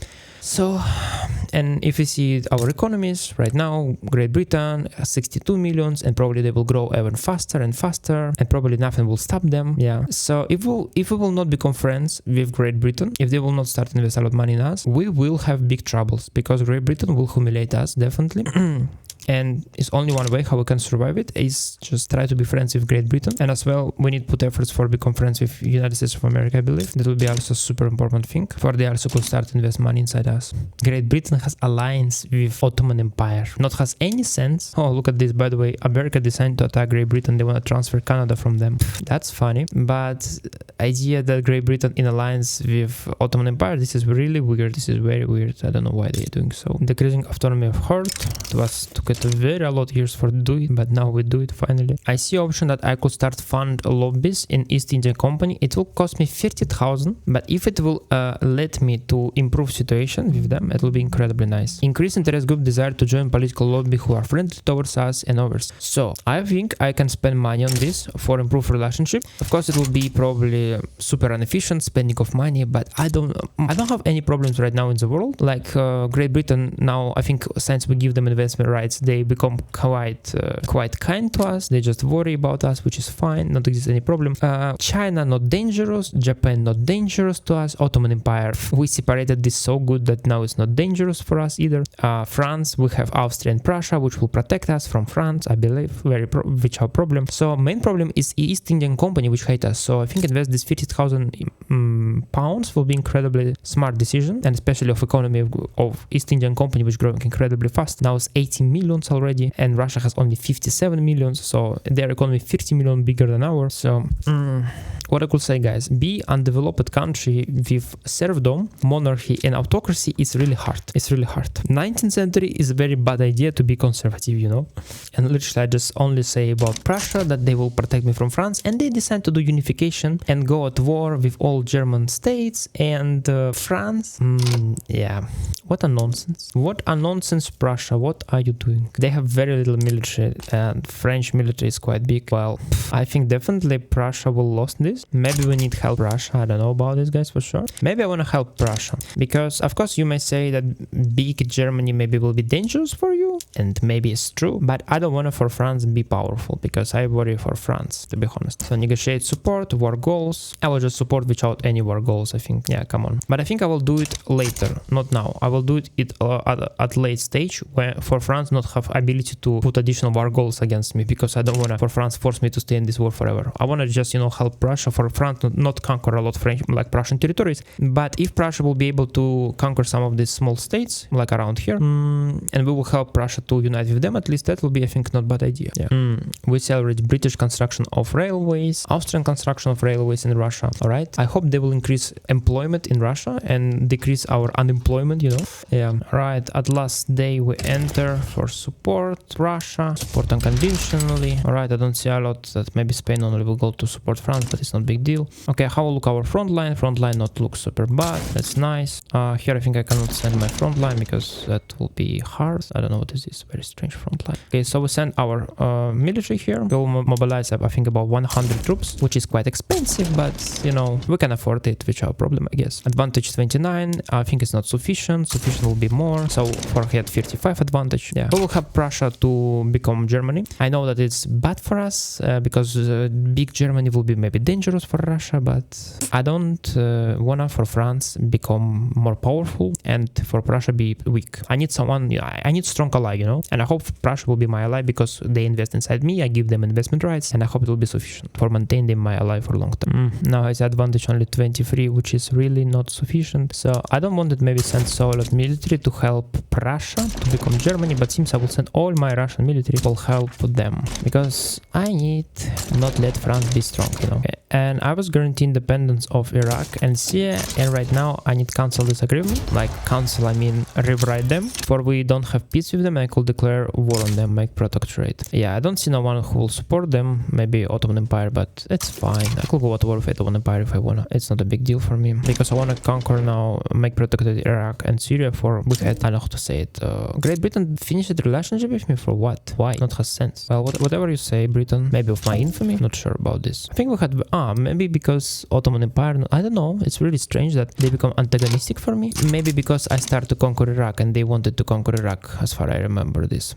All right, fine. Whatever you say, Britain. And inside Prussia happened really very big mess. It happened super a lot battles, just everywhere. Like one battle, second battle, and everywhere it's almost French armies. So we're beating French armies everywhere. I don't see any place where French winning. Let me check score. Yeah, we killed already 60,000 French people. Well, so it seems Prussia will become Germany and we will help Prussia to unification of Germany.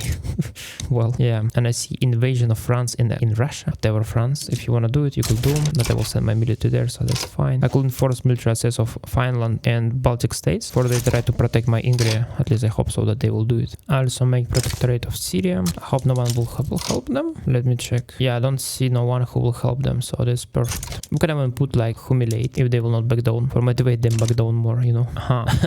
I think I did some mistake and I give Moldavia and Wallachia towards Finland. So it's super weird, man. I did not expect this, but whatever. United States of America finally want to invest inside Russia, so we give them investment rights. And now we will put efforts again to try to convince Britain for invest money inside us, because I don't know why they hate me. It not has a lot of sense for my infamy maybe. So yeah, as you can see, guys, Slower Egypt and Crete, we're spending our convoys right now for connect Russian market with Egyptian market, and we already conquered Iraq, so this is our market. Once we conquer Syria, it will be our market here, and we will have here a line of connection. Yeah, and I see some war happen in India. What is going on here? Hindustan. What is this? Okay, this is one small country. She seems rebellion, or I don't know what's happening. Well, whatever. Oh my god, I see here that we encircled even the French armies. It's like as in World War II.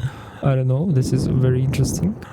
Yeah, so we killed super a lot French infantry here because they had supply shortage, and I don't know how much, like we killed 74,000 of them. All right, and here we not see all deaths because many countries already capitulated, as you could see, and enter inside Prussia. For that reason, it's not all deaths, but definitely we are helped super a lot to Prussia. But the most annoying thing is that artificial intellect in this game, and well, is in real life, you help someone, but everyone will forget about this, you know. Okay, I see that Syria back down, and let me check our convoys. And yes, as you can see, we now spend only 6 convoys here, and we don't spend any convoys to transfer our goods from Russia towards Egypt or Egypt to Russia. Now our transfer go through land, as you can see here. Wonderful.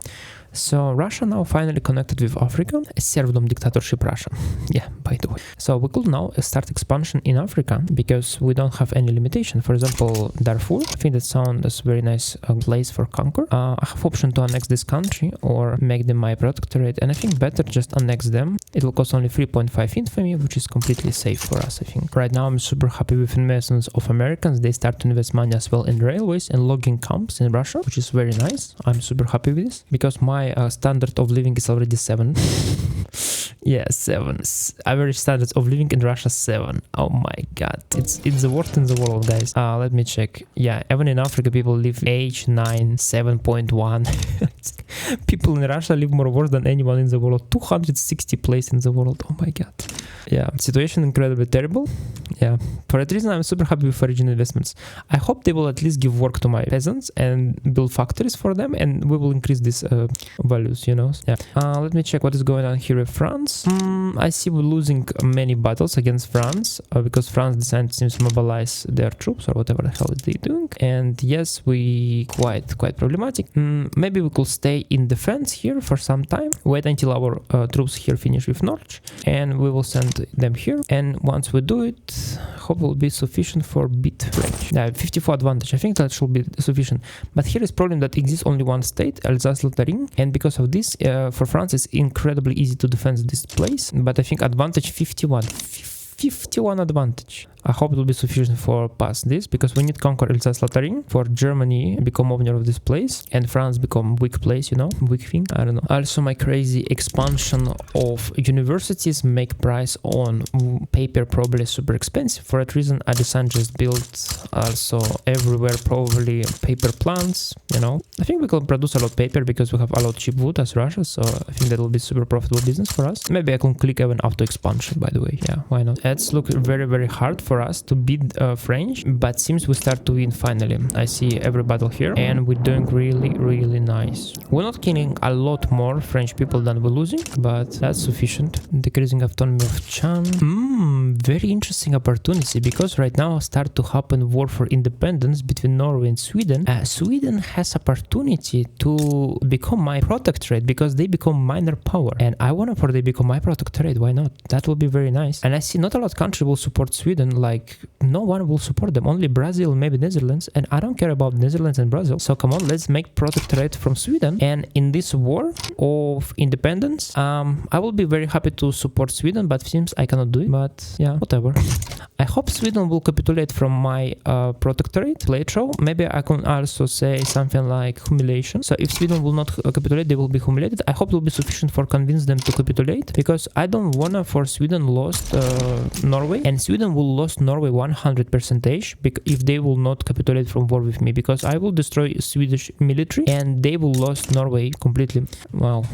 Great Britain even started to damaging our relationships. Well, yeah, seems they know that I'm not very dangerous to them because I have very small GDP. That's the reason why they do it. But by the way, they in super heavy war right now with United States of America. They lost very a lot of people. I mean, it's still less than we lost with war with France, but we spent very little money, only 3 million from our side, and America spent 10 million pounds on this war, which is quite crazy, I think, because yeah, and seems America will get some Canadian states, maybe. That's interesting. Yeah, and as I see, Sweden decided to not capitulate. It means they will lose right now Norway, yeah, because they cannot win this war for sure, and we will conquer Sweden. Well, fine. After, maybe I can ask Norway to become my protectorate. Maybe could be one of the options. Why not? Also, I give investment rights towards Spain. Why not? Maybe even Portugal or Brazil. Everyone can invest inside Russia, you know, guys. If you want to invest money inside Russia, you can do it without problem.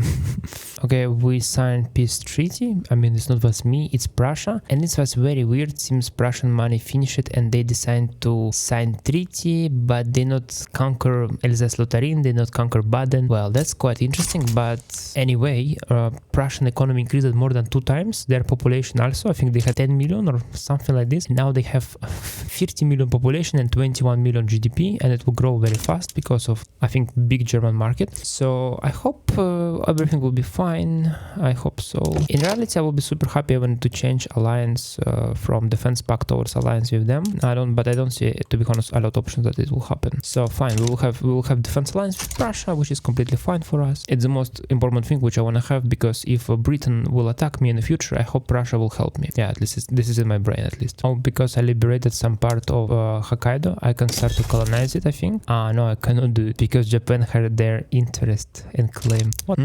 Health of our traditionalist Tsar become bad and he dying. So now we have new Tsar, which is a reformer, and technically we have ability probably to pass some market economy things. Yes, he's market liberal. Yeah, as you can see, he wanna pass laissez-faire because it's super nice, but he don't wanna pass agrarianism, which is incredible. incredibly bad.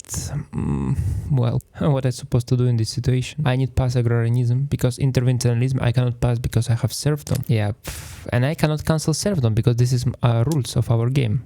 Oh, but by the way, finally I could abandon the guild system, which is really hold me quite a lot of time in one place. I think I will pass anti-strike laws, which will put out -50 qualification penalty, and I hope it will increase significantly our industrialization of Russia, because I'm reminding you guys that we have very a lot of factories which we build with our money, but we don't have enough workers in these factories, and this is almost everywhere in all Russia. We have even mines, mines without people, because not exist enough qualifications because of serfdom and other things. Yeah, so this 50% qualification will be super handy for us.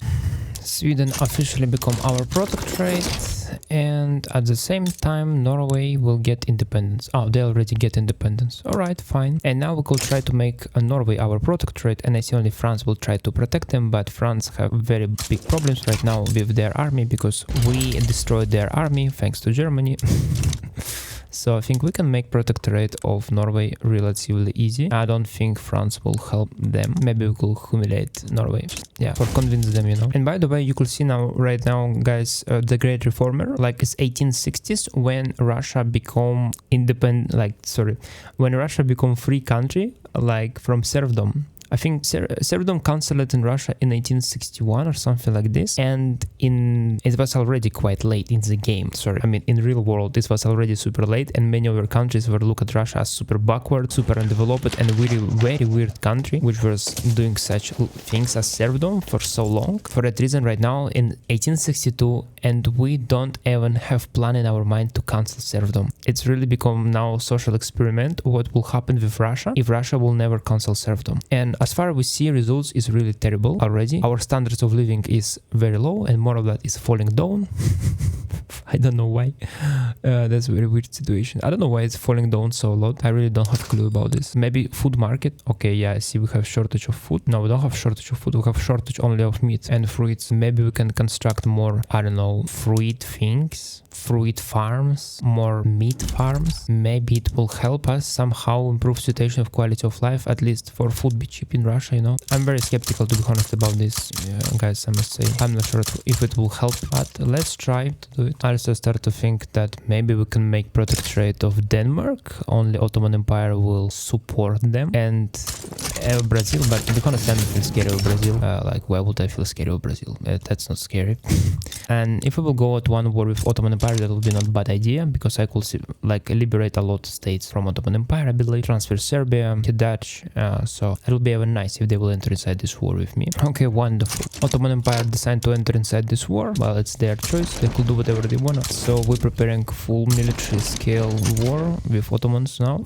One of the most first laws which we passed in this game for very long time. Alright, yeah, and still we don't have ability to pass agrarianism. It'll be incredibly hard for us. We need to try to include rural folk or someone else as this in our government for have an ability to vote for this. But all of these groups right now are marginalized, so we don't have option to change our traditionalism to anything else. Yeah, whatever. I choose my war goals against Ottoman Empire, head Dutch, Tunis, Serbia, liberate Bulgaria, Bosnia-Herzegovina. So it will definitely destroy Ottoman Empire, their potential economy and everything. Probably they will never able to do anything bad against me. So that's nice, I think. And also transfer of Tunis, why not? Somehow I get ability to pass agrarianism because of modernization movement.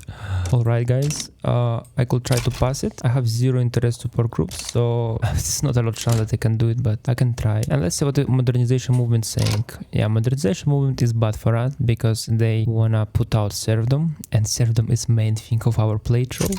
So, but I hope we can try to pass it, you know.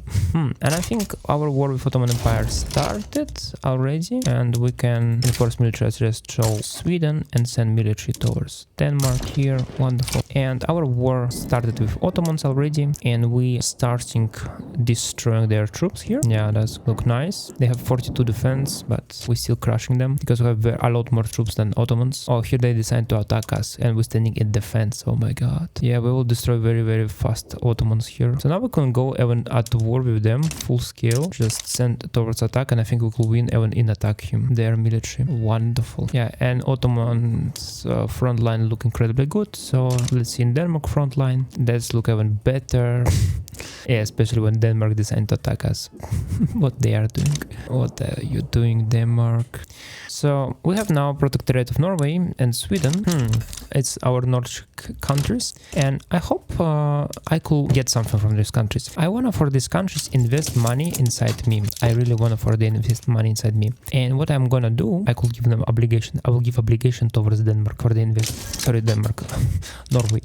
I'm doing this especially because they have developed economies compared to Russia. Oh, look at this. Yeah, they will have laissez-faire. So I think they could get very fast, very a lot reinvestments, and they don't have a lot of place where they could build, you know, especially when I will make them my puppets. They will don't have any agreement with anyone else. So only one market where they will be able to build will be Russia. And if all my buildings will be owned by Sweden and Norway, it's not so bad as you think, because they will be my puppets and I will get money from their taxes. So I will try to get diplomatic pacts, transfers from them, while in the same time for all my factories in Russia be owned by Sweden, for example, right? So Russian money go to Sweden, Sweden transfer this money to Russia because they are my puppet, and as more money they have, more transfer money they make. So I'm not sure if it will work, but in theory sound good, sound great, and we will see. Also, I completely finished to study. Oh, they want to pass free trade. Look at this. I think free trade for Russia. I'm not sure about this. Free trade is good or not for us because we'll be not very developed country, but maybe free trade is fine. Maybe. Oh, even Grand Assembly asking me, like landowners of Russia asking me for a pass tenant farmers. No. Great King of Russia, Tsar, will not give any freedom to no one.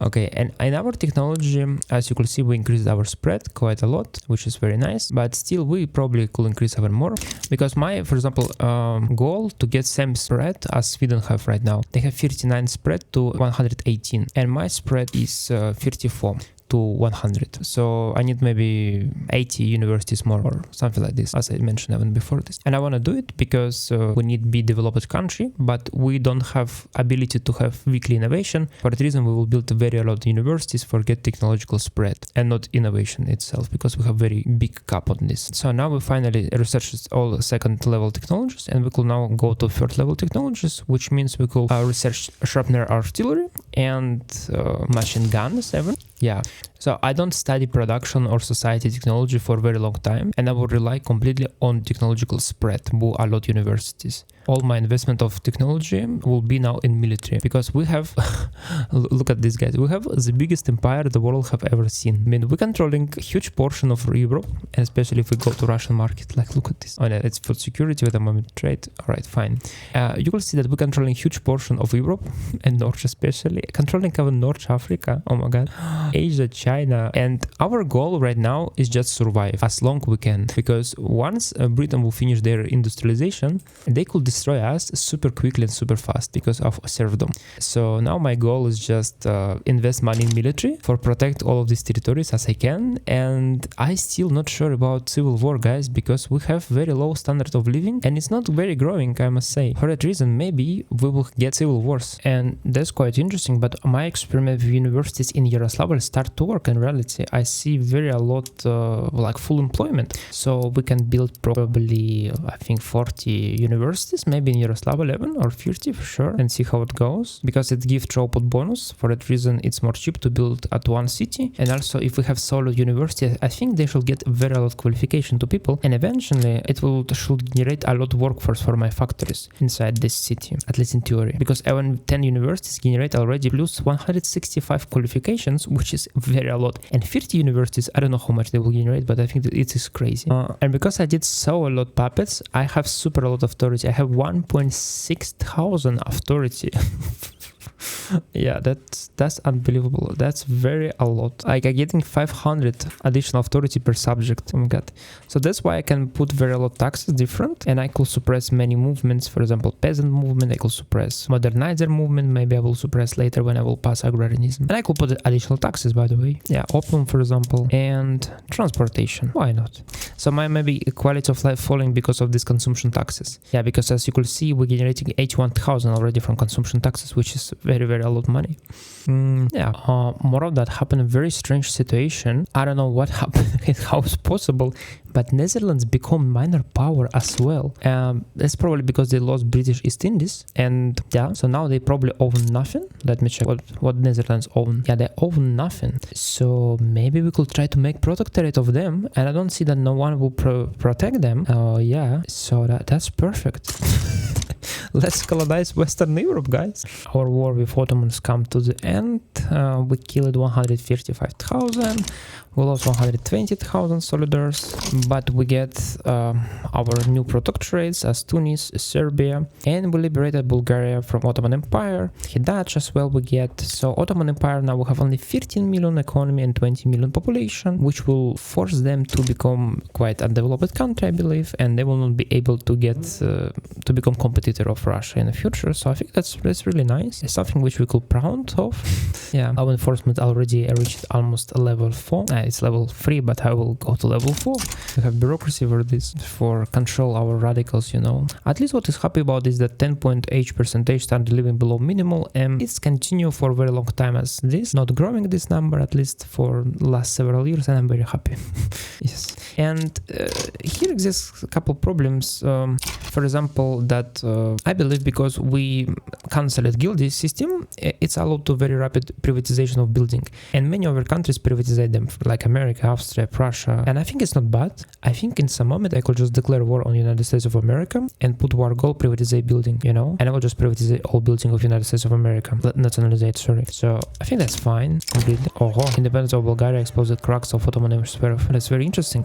This event was not exist in past, so now Bulgaria will become my sphere of influence. That's very interesting. Okay, I will give independence to them, and I will allow probably them build inside my country, but I will get them trade privileges just fine. Let's look nice. About Bosnia, I think maybe that will be impossible to invite them, but Bulgaria seems will become member of my power block because I will get very little influence on them. No, I don't know, guys. 154, 55. We will think about this. I will think about this. Maybe if it's not work good, I can I don't know. I will just make them product trade, right?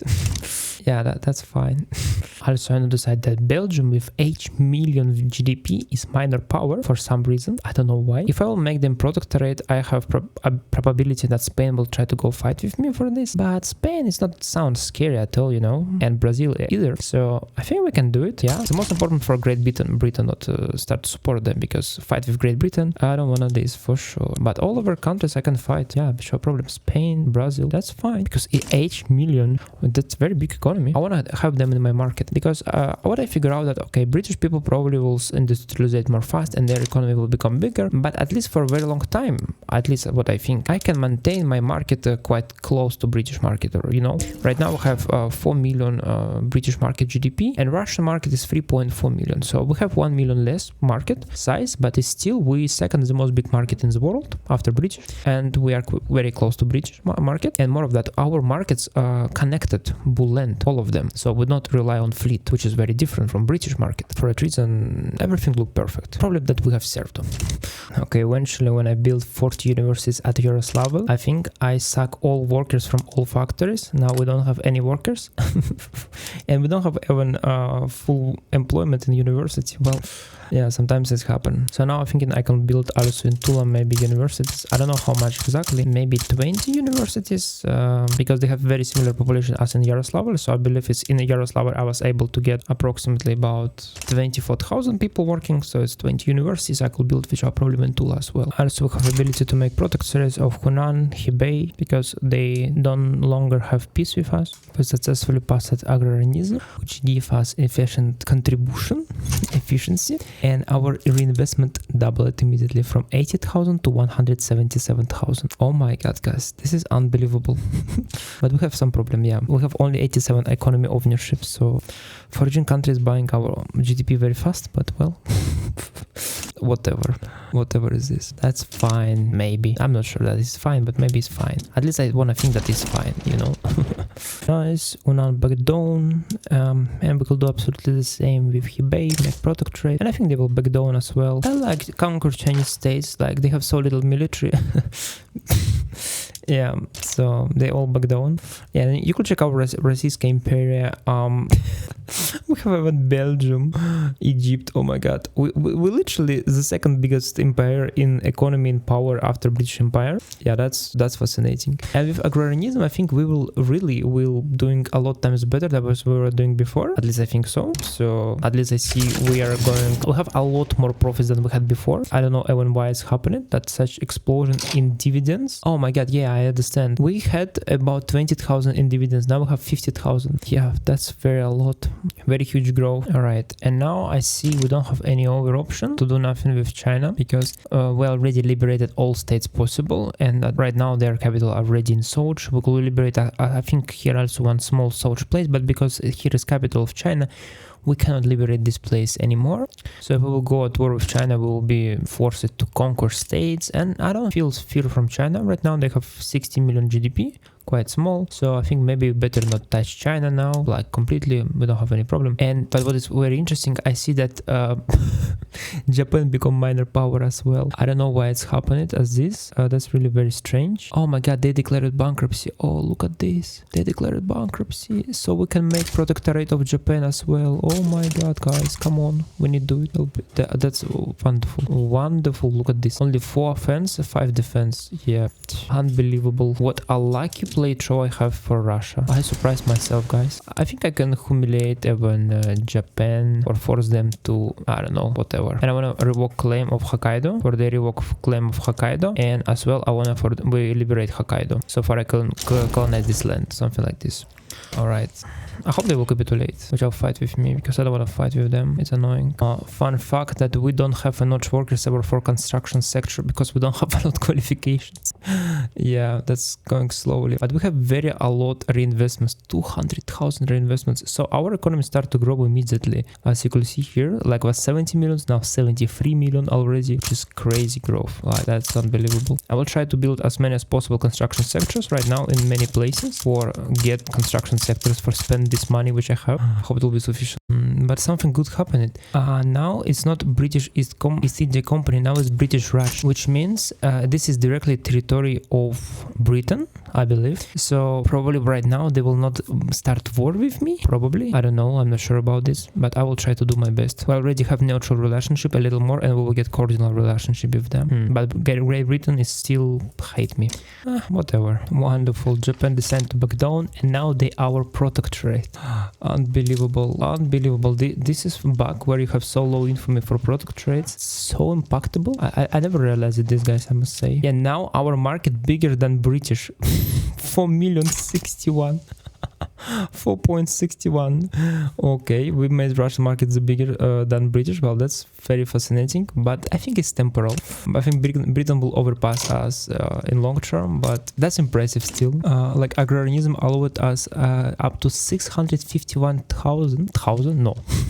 Agrarianism allowed us to double our construction. Now we have 651 construction sectors, and we before had 300, which is a very big difference. That's fascinating. And I think it's even improved quality of life of our people in a little, because we start to build a lot more, and they have more salaries right now. Yeah, degrees of autonomy of Finland to become our crown land, and for Wallachia and Moldova enter in our protectorates.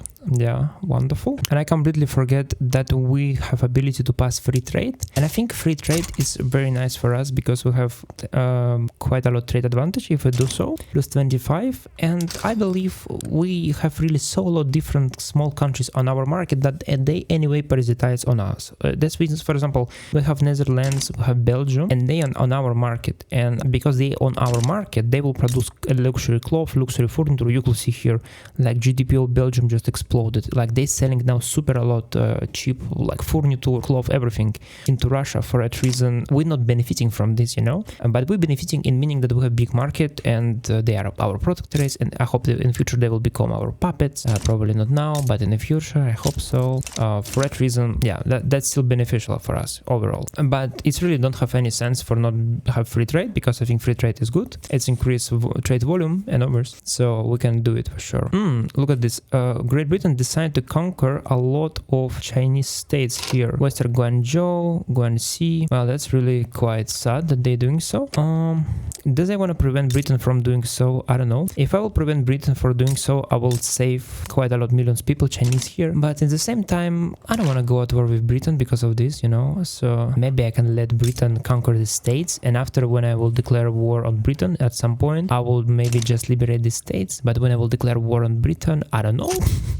So, alright, fine, Britain, if you want to conquer this, you could conquer, I guess so. Yeah, probably I don't want to mess with Britain right now, and in the future either. Okay, we'll pass it free trade, and we will continue expansion into Africa. I probably will annex these small states, because they have very low population, and I think I could handle this. But Sokoto, definitely I want to make protectorate because it has 8 million population, and definitely it's not a good idea to conquer this state. Well, now Great Britain conquered this territory, and Great Britain population 87 million, almost the same as our, with 100 million. Well, yeah, that's quite annoying. Now their GDP is 82 million and ours 77 million. Alright, I see unification of Italy, Piedmont and Prussia designed to prevent Piedmont, forgive this. No. Prussia designed to give this to 2 Sicilies. What I'm talking about. Prussia designed to help Piedmont and Austria designed to help those Sicilies. Well, that's very interesting situation, that my allies now will start to kill each other. Well, nothing special. I also want to change from land-based taxation to per capita taxation, but to be honestly, I don't think we have a lot possibility to do so. Like, really, not a lot chance. I can include in government military forces, intelligence. That will be quite curious if I do so, but I think I can. No, intelligence, I do not support this. So, yeah, only military forces I could include in government and nothing more. For increased chance of accept, like 16%. Well, I could try to do it, but we'll see. During per capita taxation event, I get a very nice situation, and meaning that I get +1 standard of living for lower strata, which is crazy in reality for 2 years. So it will increase my standards of living very significant and will decrease amount of radicals. It's very temporal solution, but you know, that's nice. I'm happy with this. And I have a lot more authority, which I don't know where to spend even. I could spend again this to more taxation. I think like we could spend on meat. Yeah, why not? And maybe even, I don't know guys, furniture? Silk. Yeah, we could spend on furniture as well. It's quite interesting, but because exists very a lot of workplaces in Netherlands, for example, Polish people migrating towards Netherlands, because we, like Polish people, Netherlands in the same Russian market, they could migrate. And yeah, I think some Finnish people even migrate in Sweden even. So it's quite funny because between, like in our market, people now starting to migrate. That's quite interesting. And we have very close GDP with British now, 86 million, 85 million, but our markets, I think, different. Yeah, we still have a little more big market than British, but I'm not sure. Maybe they will overpass us, but it's quite funny that our power block right now has more big economy than economy of Britain. Well, thanks for Egypt, Belgium, Netherlands, and other countries, you know, and Japan as well, by the way. I think Japanese economy also growing quite good. Yeah, it's 22 million. It's quite noticeable. It's H economy in the world, by the way. And Yunnan, by the way, is 16 million economy also. So it's like our puppets, protectorates are doing well. Okay, I see very successful that our Tula employed almost all people in university. Like, it's not almost, it's all people employed, like 20,000 people working there. And I decided to build more like 20 levels of universities. Like it will be 112 additional university levels, which will almost double in reality our investments in technology. So we're talking about that we will get probably additional 30 unspent innovation, which will generate to us about 27 or 25 additional technological spread. And so like 120 technological spread, it will be equal. In reality, it will be even bigger than technological spread of Sweden. So we're really aiming at this, and if we'll get this amount of technological spread, it means we will get almost all technology relatively fast, and we will be equal in technology with almost everyone in the world. And if with military, we will just invest all our innovation always inside military, so we will a little bit behind in production and society, but probably not a lot, maybe a couple years difference, maybe 5 years difference maximum. And in military, we will be equal with Britain if everything will go follow my plan. At least I hope so, because Britain do not rush only on military technology. They spend their technology innovations in society, in production as well. Ooh, while I was talking about Britain decided to go at war with me. Britain demand transfer Iraq from us. Iraq, this is the main country which connect our African colonies with everything. No, Britain, I will not give you Iraq. Not even ask about this. Let me see who will support them. I don't see British Raj will support them. Dominion of India probably will not support them. Let me check. Yeah, Dominion of India will not support them. That's very nice. And I see that Prussia will go to support me, which is very good. And I don't know if I want to add some demands towards Great Britain. Maybe we can liberate Chinese provinces of Great Britain. What do you think, guys? That would be not bad idea, I think, right? Yeah, that would be really not bad. We'll click liberate, and we will liberate probably some Chinese provinces. Let me check where is the bigger GDP. They have 7 million, 7, okay.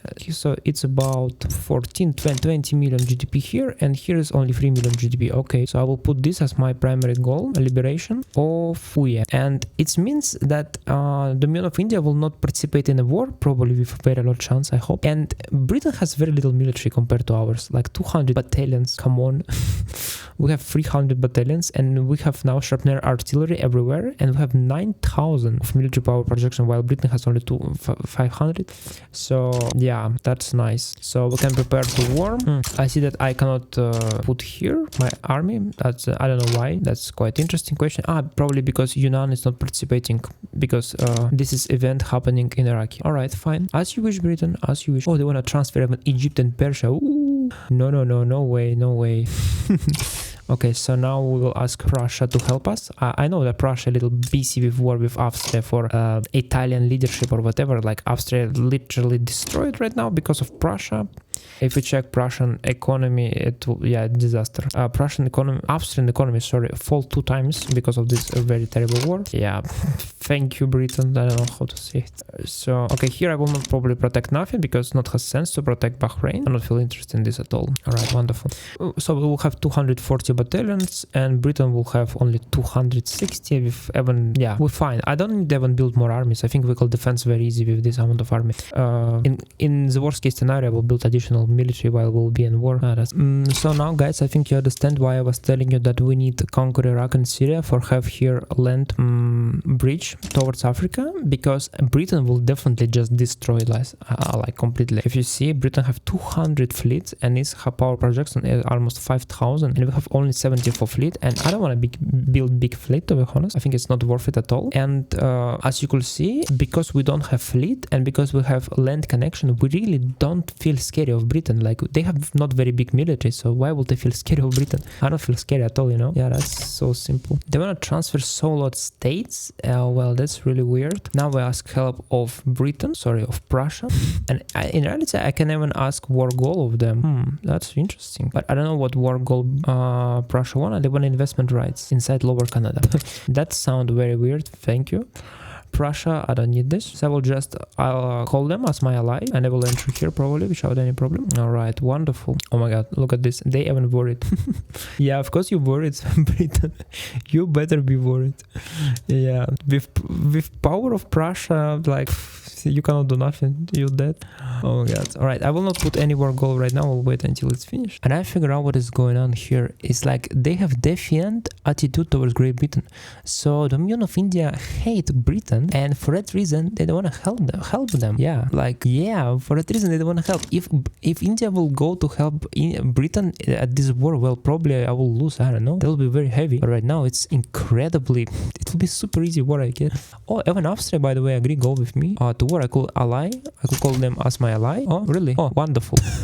Now we have one Austria. And more of that, when we will conquer Sokoto, it will mean that we will have border with Britain in Africa without fleet. So we will in the future can even conquer Niger and other territory here, I think, without any problem, because we will have border with them, you know, and we will be able to transfer our supplies without any ships. So we will not feel scary of British fleet.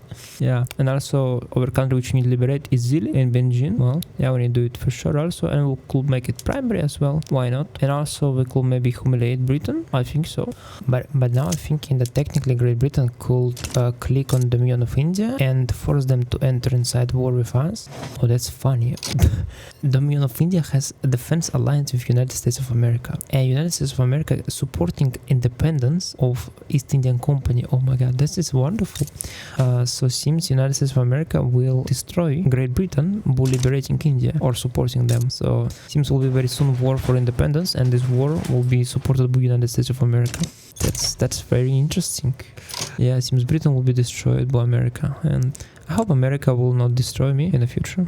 I hope. And now, after enforcing military access, we can start invasion here, conquer this land. And it's quite funny because like Britain not sent even any troops here. They're like just ignoring this situation, which is quite strange. Well, whatever you wish, Britain, whatever you wish. And by analyzing our ports, I come to conclusion only one port problem which we have is Japan, because we don't have land connection here, and it means we should send our resources towards Japan, because here, for example, Hokkaido exists connection. Well, quite strange that game think this. So we transfer a lot of products to Japan, and from Japan to our market. But all other things is completely without any transportation. Like as you can see, like 18 only for Gotland. Here is only 12. So yeah, our transportation literally spent only on Japan and couple African colonies. Yeah, nothing more. So we created a really incredibly powerful land-based empire with dictatorship of king, autocracy, monarchy, and serfdom. Well, that's interesting. Yeah, and it seems we will conquer these territories very, very fast. I think so. We already conquered this, and I think it will take not a lot of time for conquer others. We will send more military here for solve this problem for sure, but I think it will be fine. So, and it's really very nice. As you can see here, we have, for example, 100 British fleet here, but we have only 18 convoys for Gotland. So they could stay here as many as they wish, and they will not harm our economy at all, because nothing happened here, right? We not use this anyway. Only what will damage is trade, because big trade probably they could blockade my trading, but they don't doing this yet. So I'm super happy with what we did, because while you're playing for Russia, you always have this problem that you cannot like transfer. I mean, like when you're playing for any country, technically, when you have colonies or others, you force it to have fleet. But we created a special empire on land, and Syria and Iraq help us very a lot with this land connection, you know. Only what I see here that they trying to invade us from Syria, but this is definitely not a good idea to do so, because well, they will getting penalty for invasion, and we will very easily protect us. And here, what is going on here? I think everything is fine now, but I see minus 23 in the future. Well, it could be happening because they start to send their military there. So, well, what you expect is Britain. So I will put as many as possible power here. Hop. For invade. Oh, look at this. They destroyed my front line. What is going on here? Enemy side Nepal. Oh my god. Yeah, they start. Oh my god. They some kind of cutted my troops there. This is not good. Yeah, look at this. They cutted my supplies here. Well, I need to solve this problem very fast and very quickly. Okay, I hope we're doing this fine. Oh my god. They invited Dominion of India to fight with me. Alright, so that's what they did. They invited Dominion of India fight with me, but this increased their liberty desire so a lot that they could even declare independence right now, but they need to wait 3 years. So Dominion of India has truce with Great Britain 3 years more. Well, that's annoying. That's what I was scared the most. So now we will fight with British Dominion of India, which is incredibly powerful, and obviously we don't have enough military for fight with both of them. This is incredibly annoying, guys. So I don't want to fight with them, but now seems I'm going to fight with India, and well, that's really a very terrible situation, very bad situation, I must say. 1 to 10 is super bad. Have 97 disadvantage. I mean, it's so annoying, but at least we definitely get probably it's not even help, because liberty desire will fall very fast. Yeah, so that's very annoying war. I don't know why I was told that I will be able to force Britain to capitulate, but let's be clear, guys. I was super close to force them to capitulate, you know. I almost captured this. If British Dominion of India not enter this war, everything will be fine. Everything will be perfect. So now I need just probably mobilize 7 military. I think so. No, No, Sam. Okay, so I need to send all my military in Tibet for they conquer this territory for me. Here I look that everything is fine right now. Not now, but will be fine, I think, soon. And here I see invasion from East India. This is so annoying. This is small invasions everywhere. Okay, I will send there my military for they protect something. There we send to front line. This military we send here for they just stand. I don't know what to do, guys. And in middle of war with India, Prussia not come with any better solution, just go start unification war again with France. Yeah, really? That's annoying, Prussia. I don't want to help them in this war. I'm busy with war with Britain right now. I also forget that I have Netherlands and Belgium, which has, I think, some military, quite modern military, and I could definitely invite them at war, give them military access. I hope they will send me some military towards my front line with India. I'm not sure about this, but I hope. So because of this genius idea that Prussia decided to go at war with France again without any sense, I think cut down size will work. And in last 10 years, I don't know, I'm not sure if Prussia was united 10 years ago or it was passed more time. Maybe yes. So probably Prussia will disappear. It will be cut down in very small pieces after this war, whatever. Because I'm busy right now with war with India, with Britain, and I cannot help them, unfortunately. We passed per capita taxation, and what I see, guys, that we're really beating British East India Company, like Dominion of India. We're destroying them very nice with our shrapnel artillery. So seems I was worried without sense. I think that we will lose this war. Like here, for example, standing British East Indies armies, and I think some British armies even here, or maybe it's Australians, not sure about this. Yeah, they kind of hard to destroy them, but I think we have advantage 43, so once we finish with British East India, we will definitely destroy them, I think. No doubt about this. And right now I'm just building my army, only building. I will get about 400 battalions, you know, for sure dominant Britain, you know, for they never ever try to attack me more, and I need these troops for win in Asia here, so it's quite interesting that sometimes we're losing, sometimes we're winning, but mostly I think we're winning than losing. Yeah, mostly fine everything. By the way, despite this war, my GDP definitely started to decrease, but I think I'm doing really better in economical growth than Britain. Like I have very lot of money. I don't know from what places even coming. Like my national revenue rising. I don't know. I think my reinvestment is growing like almost 300,000, which is very impressive in my opinion. Of course, we get additional money because we switch it towards per capita taxation. So during war with Britain, I could continue construct more construction sectors for grow my economy even more. And I think this is kind of very, you know, remarkable. That say everything that we have quite strong economy based on serfdom. And right now I think I will go to sleep in real life. I mean, so I will not talk maybe more, but maybe I will a little play more. So I will try to finish this war. Okay, after Prussia and Austria decided to capitulate from this war, I come to conclusion that I cannot do nothing because I does not have enough military offense for conquer the states. So I decided to capitulate from this war as well. I reached almost 100 million GDP and I become #1 country with GDP in the world. And of course, what you could imagine what happened radical revolution in Russia. And I don't have a lot of radicals in reality, so this revolution happened without sense, and it's just showing that because we have serfdom and we don't have, I know, nothing here, it's like we already is facing problem. And also one of the problem what we see here, that we have very little offense, and I don't know why it's happened, to be honest. I think maybe one of the reasons because they're using supplies. Yes, look at this, they're using supplies, and all my armies I'm not using supplies never for that reason. That's the problem. So I will activate extra supplies and I hope it will help, because I think with British it was the main problem why I lost war. Okay, now I also trying to prohibit trade unions. I also see that I not invested enough money in home affairs and police. I think I need to build more administrations right now. And by the way, I have, okay, I will get 1.8 additional bureaucracy house, and I have ability to use both of them. Yeah, but the situation here is quite annoying, incredibly annoying. It's like this revolutionary have only 154 battalions, but I have troubles to conquer them.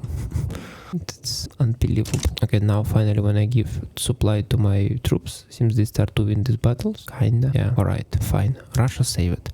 But I need definitely put a lot more efforts, because what you see at this point now is not danger come from British troops or East Indian troops. No, danger come right now from my own people who want a freedom. And I see here a lot of different movements, which is not very dangerous. But modernizer movement, peasant movement is dangerous. And it seems only one movement which I could rely is absolutist movement. Anything else I cannot rely. For that reason, I need to probably cancel taxes. I will cancel some taxes on liquor or something like this. And with money which I get, authority which I will get, I will boost my absolutist movement for increase 40% people follow this movement, because there's only one movement in my country which is satisfied with current government situation. So in reality, this wars is quite bad, civil wars, because they destroying country, they increasing devastation very significant, and we don't want for civil war happen more, but seems it will happen sometimes, you know. For that reason, I want to put as many maybe efforts for prevent civil wars, because I mean, of course, civil war I like as Han war is completely fine. I don't feel scared a lot about Han wars because I don't have a lot of investments in this place anyway. So if they will start secession, this is completely fine. I could destroy them, but I definitely don't want for civil war happen in, you know, central part of Russia, where majority of my manufacturers and universities concentrated. So super important things, you know. So war completely finished, and as you see, our economy from 99 million fall to 94. So we lost 5 million economy because of this civil war, and I don't know how much people we lost, but also we lost quite a lot of people. But what is nice about this, that we decreased the radicals very significant because of this war. At least something good, you know. But we still have 10% people minimum standard of living below minimum standard of living expected. For that reason, they will become radicals. And I think even if I put super low taxes as this, it will not help. Like, it will decrease only on 2%, which is not significant. So only one way how we could solve it is just increase quality of life of people, and I think it's very hard to do so. I don't know, I could try. Also, I think I want to temporarily exit of investment agreement with all countries, because I have very powerful company which should give offense and defense to my army, but this company is not working right now because not has enough prosperity. And for increased prosperity, I wanna for my company privatized many my own buildings. I'm talking about like arms industry and artillery industry, foundry, because majority of them like foundry, artillery is like literally I own all of them as government, so I will just privatize all of them, and for that reason I exit all these agreements, for no one can privatize them for regional investors, you know. Also, I think we need to accept the health system, charity hospitals, because I don't see a lot of options that we will pass private or public hospitals, or maybe we can try to pass public hospitals in reality. But at the moment, no, I think we don't need to do this, because we will have very soon pharmaceuticals, and maybe we could pass public healthcare. Public healthcare give quality of life a lot better, because charity hospitals not improve quality of life, standards of living, and public hospitals improve. So for that reason, we will wait probably even. Okay, I think my company successfully privatized majority of buildings, like already own 15 buildings, so I could give even them treaty investment rights. For Prussia could build inside me, and I could build inside Prussia, for example. The same for Austria. I think Spain don't want to invest inside me. Portugal maybe only want to invest money inside me. Alright, we can do it. Brazil don't want to invest money inside me, I think maybe. Only Mexico. United States of America, the relationship spoiled. They hate me for some reason. Seems because I king. I don't have any other explanation why they hate me. Not has any real reason why they should hate me. I not did nothing bad to them. But I think many of my people could migrate towards United States of America, because I have very low population, which is very radical, and radicalism growing super fast. For that reason, I have this expectation, you know, guys. I'm focused on Ethiopia, trying to conquer this state, because they have very little population. Like how much? 500,000, 100, 200, like so. I just annex all of these states. And Gilead already protectorate of Great Britain. I have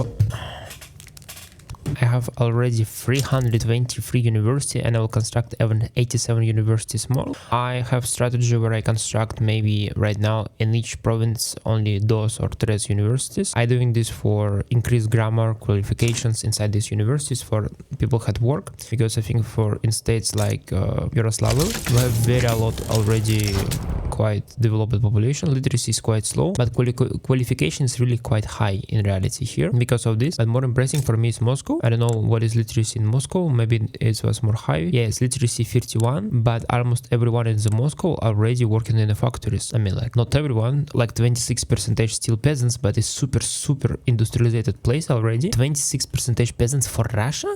Yeah, that's really very impressive in my opinion. And I not decide right now that our economy is really growing faster than the economy of anyone else in the world, which is very big surprise. So because we invest a lot of money in our universities, because we have a lot of diplomatic protectorates, and we have 450,000 reinvestments, which is continue growing. Like, of course, we don't have so efficient economy. Alright, very big success. We passed public health care. So now my quality of life, oh my god, 8.6. That's literally exploded. Now only 9% of our population living below standard of minimum. So yeah, that's very impressive, guys. I want to definitely get second now investment for get +1 additional standard of living. Now we have 0.5 and we'll have 1. And we have super a lot protests about cultural exclusion. Maybe we can try to pass cultural exclusion, I don't know. I'm just curious, if I will put illegitimate government, it will still work or not? Yeah, look at this, it's still working because we have Han national movement, and because of this I could pass cultural exclusion even with super illegitimate government. Right, wonderful. So only 18% chance that something go wrong, fine. Okay, they say that they want to build more universities. Okay, I could build more universities, no problem. That's fine. 50 universities more, yeah, why not? What? Oh my god, look at this. It's never happened in past in game. We have Hunansi uprising, and this is the same uprising which will like it's the same uprising for me and for Britain. So now we're together with Britain on one side fighting against this uprising, Hunansi uprising. Well, that's very interesting. So now we in one side of war with Great Britain. That's funny. Well, that's very interesting. But you know what? I feel like I don't need now investment rights. I have 7.5 standard of living only, who live below, and my reinvestment is really very high, 426,000. Well, it's really very a lot. So I feel like I don't need investment rights. I think I can satisfy. I have already 9 million like population, which is incredibly a lot. I think I have only 20 million peasants, and I think this it's fine, I guess. At least I don't see any problem. Only one problem I see that maybe don't have enough qualification and etc. But if I don't have enough qualification for my workers, how Britain will help me? Probably they will not help me anyway. So I don't see point in this, you know. I also meet quite interesting situation that my investors stopped to build. Private investors not building a lot, which is quite strange. I don't know what is going on here. Maybe we already meet situation where we don't have enough qualification for have workers. So I think maybe how I could help to this is try to give maybe railway subsidies. I already see that we don't have any problem right now with subsidies of railways. I mean, meaning that market access is completely fine. But why they not build? I don't know. It's really quite interesting question to me. I don't know why they not build nothing. That's really very strange. Yeah, I see a couple states here which not has sufficient infrastructure. I'm not sure about if I need to build there my railway anyway. So maybe I could start to subsidize my railways for they get as many as possible infrastructure to my states. Maybe it will subsidize construction of private investors. At least I hope so. And also I think if I pause my government constructions. Oh, look at this. Oh, so problem was not that I was, yeah, that's very strange. But how problem was located to that I don't have a notch construction, but seems my problem was that I don't have a notch construction capacity, which is very strange because they say I should have 50, but right now for some reason I don't know what's going on. My private construction is only 40%, which is not 50, and I don't know why it's going on. So it seems I need to just construct more construction sectors and problem will be solved. I start worry seems for nothing. Well, fine, guys. France and Britain decide go at super big war with even transfer dominion of India. Oh my god, unbelievable. I don't know what's going on with France, but France will lose this war 1,000,000%. Well, yeah, they have super small military. I don't know what are you doing, France. Even I don't go war with Britain because I know it's very hard for me, but you alone? Well, wish you luck, France. Yeah, now I think officially I have the most high spread in the world. 70 or 200? 200 technological spread. Oh my god. Let me check. What about Sweden or Norway? Okay, Norway 84% literacy. Technological spread 44 to 132. Yeah, 44 to 151. So I have technological spread 70 points more powerful than has Sweden or Norway. So I will probably discover all technology now super quickly, like which you discovered above other countries. So I spend of course crazy amount of money on this. Let me check. I spent 144,000 on paper for universities, but my salary is super cheap. So salary is only 50,000 I spent on university. So in total is 200,000 I spend spreading on technology on universities, but it's giving me qualifications as well, so it's not so bad. And we have cultural exclusion. So now I hope all wars with Chinese and others will finish now, and we'll have very good relationship. I don't know. I hope so, at least.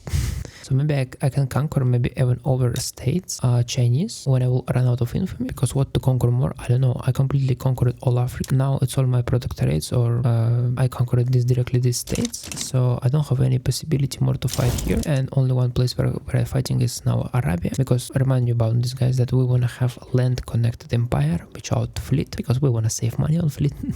I don't know. Yeah. Denmark decided to go at war with France for transfer Siam. Are you crazy? Are you crazy, Denmark? No, I will not go fight with France for Siam. What's wrong with you, Denmark? Because it's really super hard to get qualified labor force. What I'm doing right now, I'm just trying to build at least one, for example, labor logging camps in each state in Russia. Also trying to build at least one coal mine in each state of Russia where I can do it. And I know that it will be not full employment, but I think some peasants can work in these logging camps, and after some time they will be able to go to more high qualified job, you know, like as probably factory or something like this. For that reason, I believe it has sense to what I'm doing now. I don't know, guys, because anyway I don't have a lot of ability to build buildings now, and I don't know what to build more. And after what I'm doing, I just click auto expansion, like unlocking camps for the automatically built later. Yeah, but one problem which I discovered is that my population now start to grow very crazy. 1.39% per year, almost 2 million every year. Yeah, this is a a lot population. I don't know what to do with this, to be honest. My private investors, they stop to construct right now. I see, I don't know, they're not doing this so active as before, so I'm not sure about this, guys, how everything will go, because my government construction is quite good, quite nice, but I'm losing money right now, and I think I will stop government constructions very soon. But at least what is really nice is that we have radicals, which is not growing. I think radicals have been falling very slowly. They are falling. We saw a lot of investments, you know, into construction sector and others, and loyalty start to grow as well. So I feel something like we are doing everything good. And what is enjoyable the most for me is that our economy growing more fast than the economy of Great Britain. As you can see, they have some troubles, probably it's because of wars and others, but still we have economy bigger than Great Britain, about 40 millions or 50 millions, and we're growing really quite fast. And our power block is almost 100 millions bigger than British power block. I don't know for how long it will be, but right now, look, everything is completely fine. Look at what our technological spread did. We now don't have any technological spread for any military technology. Like now we study this technology and no one know this technology. So Russia become the most developed and military country in the world. Like in technologies, it's just unbelievable. I didn't expect that it will happen. And since this technological spread can help us to become also the most developed country in industrial technology and society.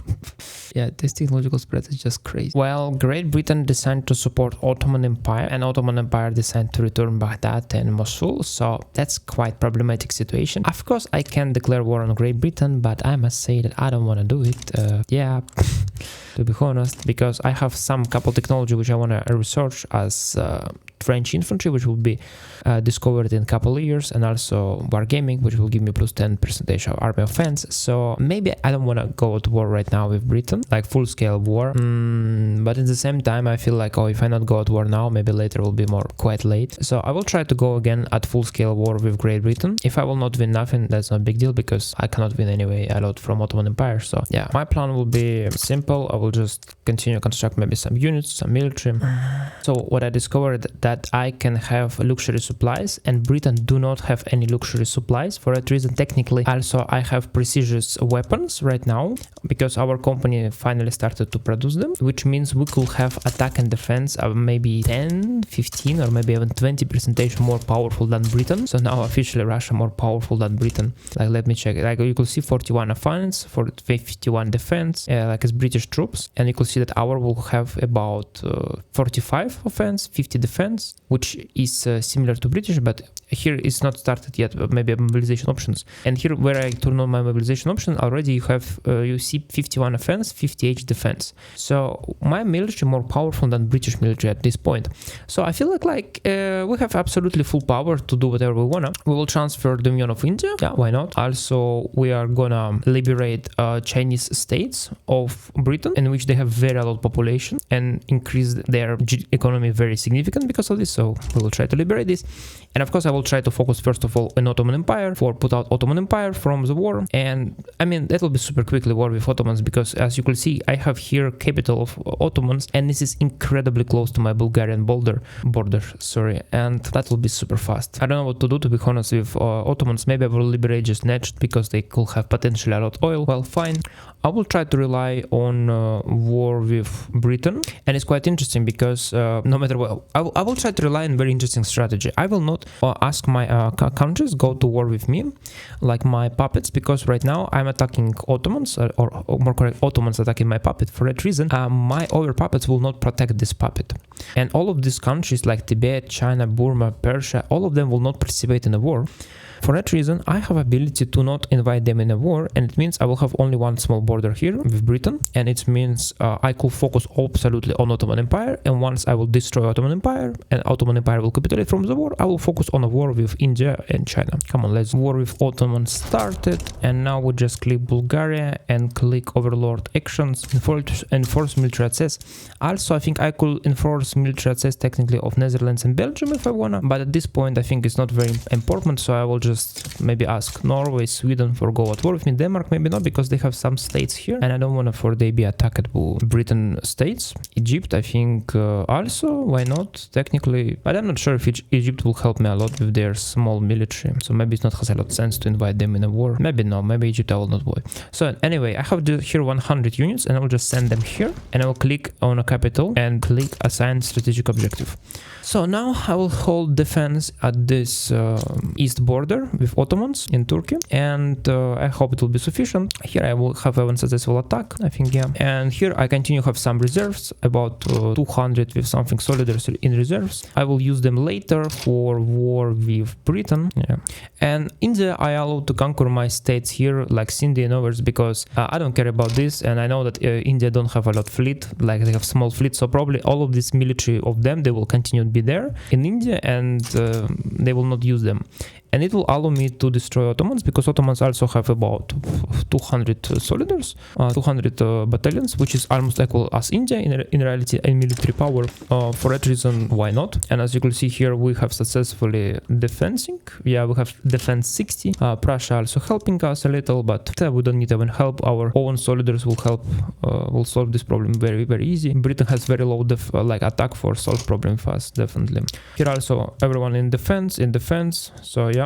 And only one army is attacking, army which is going to attack Turkey, and I'm creating additional reserves armies, which is very good. And as you can see, I not activate hospitals absolutely, because I don't want to spend my money on hospitals because they're expensive and I have very a lot of people, so yeah, I'm killing Russian people because I don't want to spend money on medicine, but you know, I have a lot of peasants still, so why I need medicine? I mean, a woman could produce just more soldiers, right? I mean, that's terrible, that sounds very terrible, but we are here role playing Serfdom Russia, right? So we are terrible, all right? We're very terrible people who not give Serfdom, not give freedom, sorry. Serfdom they don't have freedom. Yeah, as you can see, very, very successful fights. Only if Britain will not send here super a lot of soldiers, which they probably will not do, because this is the front line of Ottomans, and Britain usually ignore, you know, their allies. For that reason, I don't think that they will go at any war, or send many battalions here. But probably Britain could send very many battalions in reality to India, which could be quite annoying, I must say. But we will see how it will go. Okay, here I will stand in defense, go to attack. Yeah, it's a lot of micromanagement with these front lines, and it's anyway quite annoying. And I don't know how people playing, you know, in Hoifo, okay, they have front line as well. But how people playing Europa Universalis 5 or Europa Universalis 4? I don't understand, guys. It's impossible to play. Like, you need to manage your battalions everywhere. And it's already very, very annoying what I see here. Like, Britain trying to invade everywhere, blockading my states. Yeah, for example, they're now blockading Japan. Well, whatever, as you wish, Britain. I don't care. What I care is only Turkey, to be honest, right now. And we're doing super nice in Turkey right now. So yeah, only one mistake which I did in this plan is that I didn't calculate that Ottomans have war goals only on me, and Britain do not put any war goal on me. So if Ottomans will capitulate, my war support will start to drop very fast. So it means I don't have in reality a lot of time when I have ability to win battles against India. For that reason, I will be forced to probably start right now, fight with them. like enforce military access of Persia and send my units there. I see my reserves is quite good, already growing relatively fast, so I could send them here probably for start to attack Great Britain here as fast as possible, also when I will have time. And I probably could create one additional reserves, like even one army more. I have already 600 battalions and now I will have 700 battalions. I want to create army of 100 units. Okay, here I want to just enforce access of Yunnan for the entry inside my war, but I don't want to open front line with India here. So I will just send here my military, about 70 units. It will be sufficient for conquer this territory, for liberate this later. And in India we start to, I think, win battles. We are doing really nice. Yeah, we're winning super good, crushing defense of East India and India in general, because there is really, like, East India become quite powerful state right now. Like, they have 50 battalions, but they have 21 million economy, which is quite big. And yeah, this happened, I think, because of Ruber, but I'm not sure about this for sure, guys. I see advantage 15. I'm not sure if I want to go to attack here. Maybe I don't want to attack even here. So right now I will just wait until Ottomans capitulate, because I really don't need to do nothing here. Like, we destroyed completely armies of enemies here. Almost. Almost. Oh my god, guys. Serfdom, undeveloped Russia, 77 offense. Just look at this. This is unbelievable. And 51 defense of British India. Oh my god. We're destroying them. We're destroying them so hard and so harsh. It's just unbelievable. Of course, it will take a lot of time to conquer the states for arriving to capital, but well, I'm really very happy with what is going on here. We'll put assigned strategic objective for capital, but I'm not sure if it's a smart idea. And by the way, we conquered all Chinese states of India, sorry. So right now we can, I think, maybe invite Tibet, but here we will have, I think, mountains, right? Yeah, that will be mountains and it will be quite hard to pass, I think, this. So we have option as try to pass to capital of them through mountains. Maybe we can do it. Maybe we can do it. So let's open front line of Tibet. All right, we open it even 2 front lines somehow. I don't know how it's possible that it's 2 front lines from whatever. Okay, so we need to separate into half, create second army. I hope these fronts will unite soon into one front, because this is very strange. Yeah. And we could send some of our military here, and yeah, why not? So let's hope it will work. And I have 42 battalions here in reserves. I think I could activate them without problem and send to India front line as well. Now I hope you guys will conquer capital for me, because this will be super important. I see that Britain do not send no one here. They completely ignoring this front line. We have 92 superiority here, and here is 56.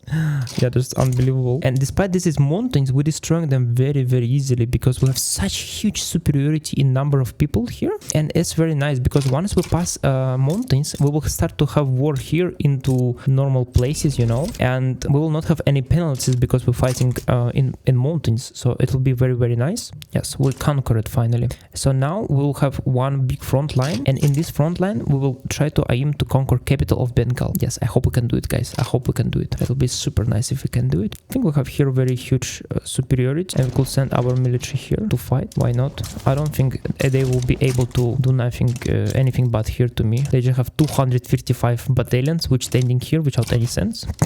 All right, guys, and I will go to India if you will stay there. Look at this, 170 battalions going to attack 23 battalions of enemy. Oh, that's really fascinating. And this is capital of Bengal, so I don't wanna for sure lose my East India, you know. It will be super sad if I do it. So I will send all my military, all what I can towards there. And as far as I see, I can maybe recruit even more. I could build one additional army. Like, I will spend all money of Russia on armies. Come on, guys. But I wanna humiliate Britain, you know. I wanna take India, you know. So even if I spend all money of Russia on military, that's fine. That's fine. I'm ready for this. I need these armies. I send all my troops from Ottoman front line towards India, absolutely all what I have, because Ottomans will capitulate very soon, and I want to have maximum as possible military here, because I want to conquer Bengal. I want to conquer them. And yeah, we have problem. Like, look at this. What? 107? What? I have 179 people attacking 8,000? Really? Yeah, I mean, if I will lose this war, I will lose this war only because of these bugs like this, you know? This is a very weird bug. Very weird bug. Okay, you know, guys, I don't care what you're doing. put primary goal everyone. It's your main goal. Okay, what are you doing here, guys? Come on. I have some troops and they decide to conquer so much of India instead of go to conquer capital. Come on. What are you doing, guys? You are weird. And of course now we will lose because only 1,000 our soldiers decide to attack Bengal. Why we attacking so little our troops and we have advantage 54? I do not understand. It's very weird developers. What is this? Okay, we have some... I don't know what is this. Whatever. I don't understand how this game works. I have 50 advantage. I have 500,000 soldiers there. And for some reason, without any sense, they start to send me so lot nonsense messages when I want to just conquer Bengal. Please just conquer Bengal. 160,000 Russians attacking 20,000 Indians. Of course I should win. Like, this is so annoying. This is... Yeah, we lost that one battle and now we're not controlling this state. Oh my god, this is so nonsense. So nonsense. In defense, really? You are in defense? Really? Unbelievable. We took it successfully West Bengal and it means war score of Britain will fall 2.6 every week. Yeah, and India completely occupied by our troops. Oh my god. Of course, we're losing very a lot of money. I'm more correct to say we're spending crazy amount of money. We're spending almost 500,000. Yeah, approximately 500,000 we're spending on all our military and their salaries, which is crazy a lot of money. But we're doing incredibly nice. I see also that we're protecting our land very good from landings. Oh, it's not so good. I see that now it will be 155,000 soldiers. Well, that will be a lot. But you know what? That's fine. Okay, how much I need to send back? Okay, I will send 100 military there probably for guarantee that everything will be fine. Since we already conquered West Bengal, we don't need to do nothing. We need to just stay in our positions here and everything will be fine. I will go to this front line, conquer something here, conquer something there. Yeah, India in our hand, guys. Yeah, and just check this out, like how little convoys we're losing. 7 convoys, 12 age. It's literally nothing. We're not losing nothing. And we have 7,000 convoys. So, and all of this is because we created land-based empire without any naval connections except Japan. So that's incredibly awesome, guys. In this war, we killed 500,000 of British and Indians. Well, that's probably the most big war in the world which was ever before. Oh yeah, that's they coming. They agreed to liberate Ue, Jilin and Dominion of India. Check this out, guys. Oh, yeah. Oh my god. Oh my god. Look at this. India in our hands. Our GDP immediately dropped to 257 millions. This is unbelievable, guys. Like, oh my god. Let's look at power blocks. We have 700 million GDP and Britain now has only 200. Oh my god. Let's check British GDP. They had 140 millions and now 85 millions only. And now they have only 48 millions. Well, we put out this Chinese population from them and that's it. They don't, you know. So now we give guarantee independence to the states. For Britain or any other country not conquer the state, never. Well, that's incredibly successful. But unfortunately, we have a rebellion in Serbia. For that reason, my troops did not demobilize, so I need to demobilize them again. By the way, India generates us 44,000 every week. Oh my god, it's the most valuable now puppet in our state. I mean, yeah, unbelievable. And now finally, I could make protectorate of Khazaraj, and no one will support them because now Khalsaraj is in territory of Russia. It's internal Russian territory. Oh my god. I also see that India is ruled by like British culture, like its primary culture is English. So I believe that I could change language of administration. Why not? I will change into Russian culture. Yeah, why not? That's fine, because like Indian people still don't like British people, so now they will not like Russian people. I mean, not big difference, right? But with Persia and other like countries like China, obviously I don't change culture towards Russian culture because I don't need this. But this is definitely not has any sense that it's British culture, right? That's it. I also think I will appointment governor towards India, and I think I will appoint military governor because he gives plus like minus 10% suppression impact on political movement attractions.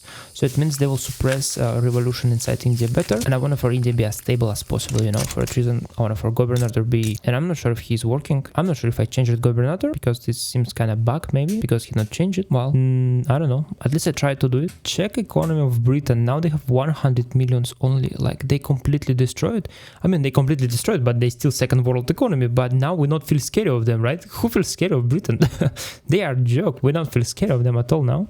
Yeah. So now probably the most big dangerous country now for us, it will be United States of America, because they have very fast growing population thanks for immigrants and others, and they have very fast growing economy because of this.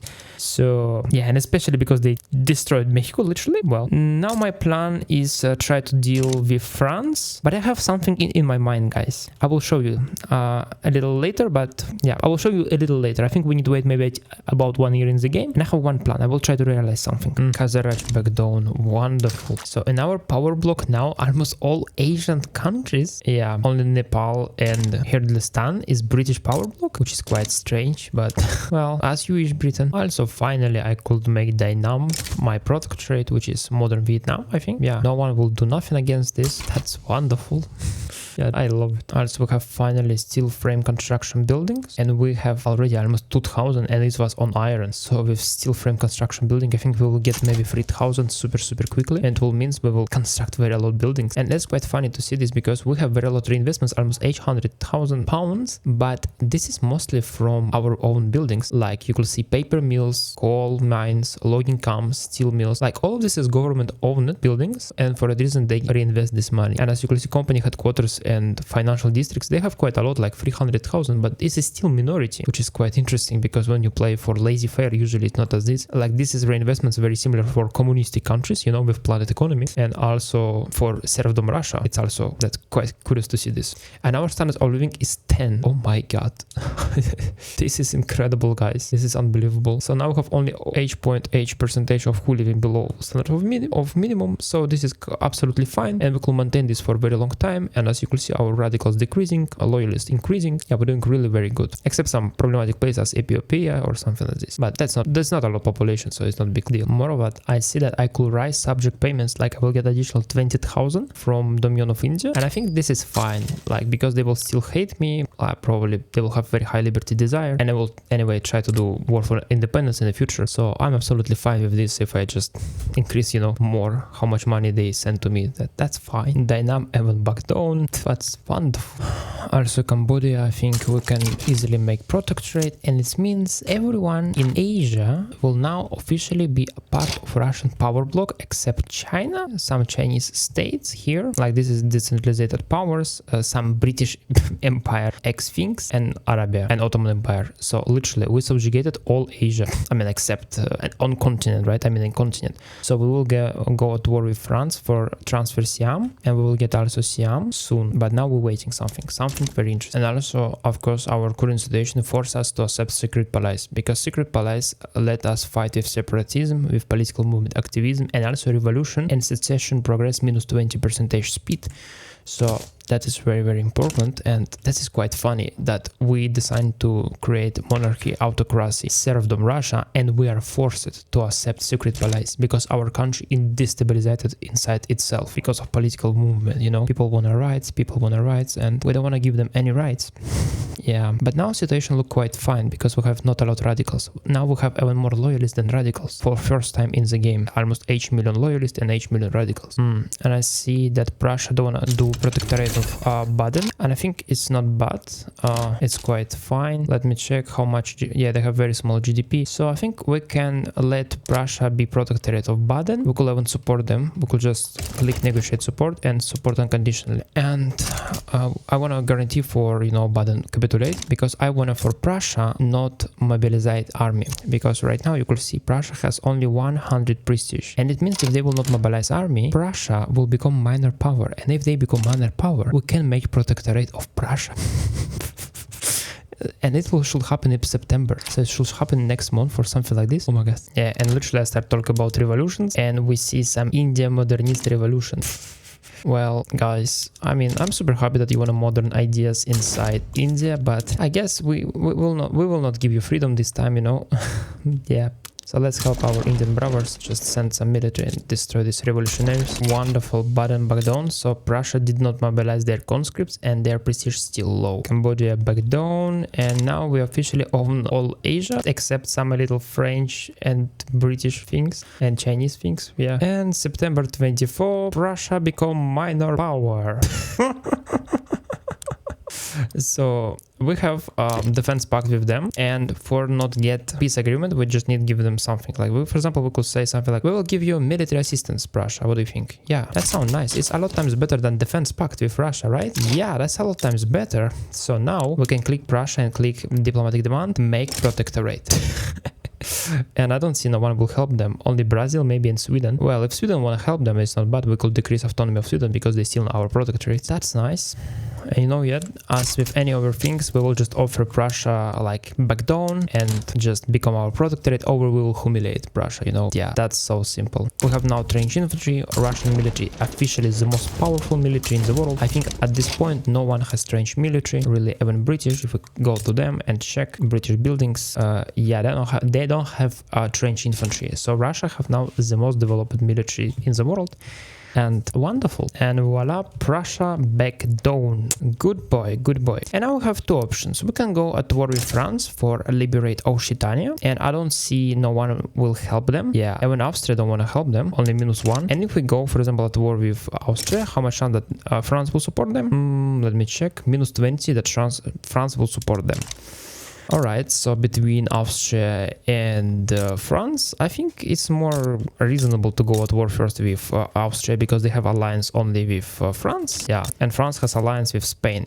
And war with Spain will be quite problematic, I think, but maybe we can do it also, I don't know. That's a really good question because France has Siam, and if I make Siam, that would be nice. I don't know, guys, what to do. But in this perspective, seems that it's better for start with Austria. So because we have good relationship with Austria, I don't want to get infamy. We need just start war goal humiliation. Yeah, just click humiliation, force diplomat.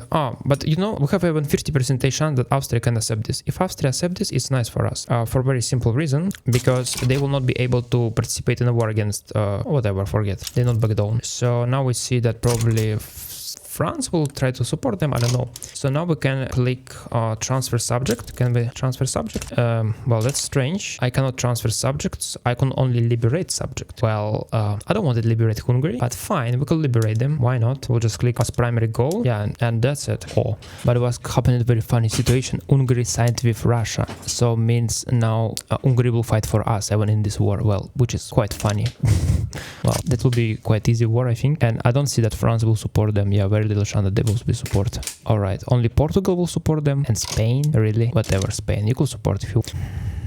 no, forget. France decided to support Austria. Well, that's fine. I can just very easily transfer subject, like I guess. Yeah, I could transfer Siam. And French Senegal, I could transfer as well. It's here. That will be very nice, very handy. And despite I was fight with Britain, you know, try to conquer all of these colonies, I will not do this with France. I will just go and conquer capital because capital is here. It will be super easy war. Yeah, I will use my Prussia protectorate for invade towards France because we have border with France, you know. Yeah, that will be easy, I think. And I see that France has 27 attack, 40 defense, and I have a lot less. And it's happened mostly because I don't have upgraded military, like naval units. My units is not upgraded, so probably I need to upgrade my naval units for have ability to fight, you know. It will took some money, but that's fine. And despite you see that we have -500 deficit of budget, well, in reality it's not true. It's just because we are not construct buildings. So once we stop to construct building, it will become 700 or 800. Well, Spain decided to side with them as well. Well, that would be kind of annoying war, but I think we can handle this. Yeah, that's fine. And when Portugal, maybe we'll go to war, but well, Portugal is not big deal. Oh, Austria decided to back down. Well, it's curious. So it means now Austria humiliated and they cannot go at war with France, and I can declare war on France because we don't have any peace agreement with France because Austria successfully capitulated. Oh my god. So now we have Hungary and we could sign. Oh, wait a moment, Hungary. Oh, because we supported independence of Hungary and not was war, we don't have any agreement with Hungary. So I could just click on Hungary and make them protectorate immediately. Oh my god, this is so fast. The most fast subjugation of Europe the world have ever seen, guys. Yeah, check this out. Oh my god. Come on, Hungary. You want to be protectorate of Russia? I believe that's not bad. Come on. And Hungary back down. So means we have now Russia, Hungary inside Russian power block. Well, this is incredibly absurd situation. Oh my god. And yeah, guys, I think we can go at war with France. Why not? That would be very nice indeed. We can do it. I want to get Siam from France, and as well I want to get their British Senegal. Yeah, that will be very nice. It will be connected Bull with me, I guess. Yeah, we have here Sokoto. So if I will connect this towards my country, it will be nice. It's 2 million GDP, 5 million population. Also, North Africa, I think I can conquer Constantine, and it means all of the states of France will be out of access, maybe. That will be quite funny solution if I do it. So come on, let's go at war with France. I want to transfer Siam. I want to transfer subject Siam, and I don't see that a lot of countries will participate for France. Really not a lot. And what happens if I click liberate country? I want to liberate Occitania. Yeah, it's very funny, but if I liberate country, Spain say 51% chance that they go. But if I say transfer Siam, Spain don't care about Spain. Like, oh, this is colonies, we don't care about this, you could do whatever you wanna. Well, that's interesting. That's really interesting. So come on, let's try to do it. Transfer Siam. I'll put war goal on this. I have already military here, which is fighting with Indian Revolution, but this is completely fine. I could relocate them because we already, I think, conquered almost, we almost destroyed this Indian Revolution, so it's completely fine. I could relocate my troops. Here, troops I will right now prepare. Yeah, they're standing here. That's completely fine. After I will declare war, I will get access from Prussia and invade inside France and conquer Paris, you know, yeah. Also, maybe I want to send some military towards my colonies because, you know, I don't want to they be conquered by French guys. So I think I can do it for sure. Why not? That'll be not bad idea. All right. I decided to liberate Occitania, liberate Algeria, and transfer Senegal. And to be honest, I don't see a lot of points to war with France. I don't know what I can ask you more. Like liberate any country, I cannot. I could only transfer some subjects, but this is technically so small subjects that I don't see even sense to ask them. Like incredibly small. Provence. It's really super small, all of these subjects. So accumulation, yeah, I think I can click accumulation. Like something like, oh, France, you know, if you will back down right now, you don't need to give me Senegal and I will not humiliate you, but if you not back down, I will humiliate you. Yeah, that's nice. And it's really quite fascinating that France has 57 offense, 41 defense, which is quite nice, right? And now you look our 51 defense, 55 offense. Oh my god, this is trench infantry, just unbelievable. I mean, France will be destroyed. Oh, by the way, we accepted secret palace. Nice. I hope our country will now become more stable. At least I hope so. France decided to do not capitulate and decide go to war. So we come here and we click Prussia. What? Oh my god. Ah, okay, we have connection with market, so it's completely fine. But I just saw this like, what? Prussia? Exists two different Prussia? One Prussia and over Prussia. One republic and over constitutional monarchy. Oh well, that's weird. Whatever. So now we just click Prussia and click towards enforce military access. So Prussia enter inside our wars and we start invasion in France. And it'll be super fast war for us, incredibly fast. At least I think so. We have 75 advantage. I think even if France will send all their troops, we will still have advantage with 120 units because we have such powerful offense and defense that, well, France dead. Yeah, no way they can survive this. And we could click here at Paris. I want to conquer Paris. Yes, please. Now we have a quite powerful fleet, much more powerful than French fleet ever. So I believe they will start to get penalties for, I think, supply, at least French troops, because we have already, yeah, quite powerful situation here. They conquering some Tripolitania and some things like this, but well, that's not very important for me because France put war goal transfer dominion of India, and obviously they will never conquer India, so I don't feel even scary, to be honest, about this. Yeah, and we already start to invasion, and yes, situation look incredibly terrible for French troops. They completely destroyed and they cannot do nothing against our trench infantry, incredibly developed Russian military. Yeah, because we spent all last decades developing only military industries and getting all technology from technological spread, so they cannot do nothing against us. We have advantage 92. Yeah, let me check this. Okay, 80,000 Russians attacking 5,000 French, and we killed 2,000 French immediately. Oh my god, that's incredibly impressive.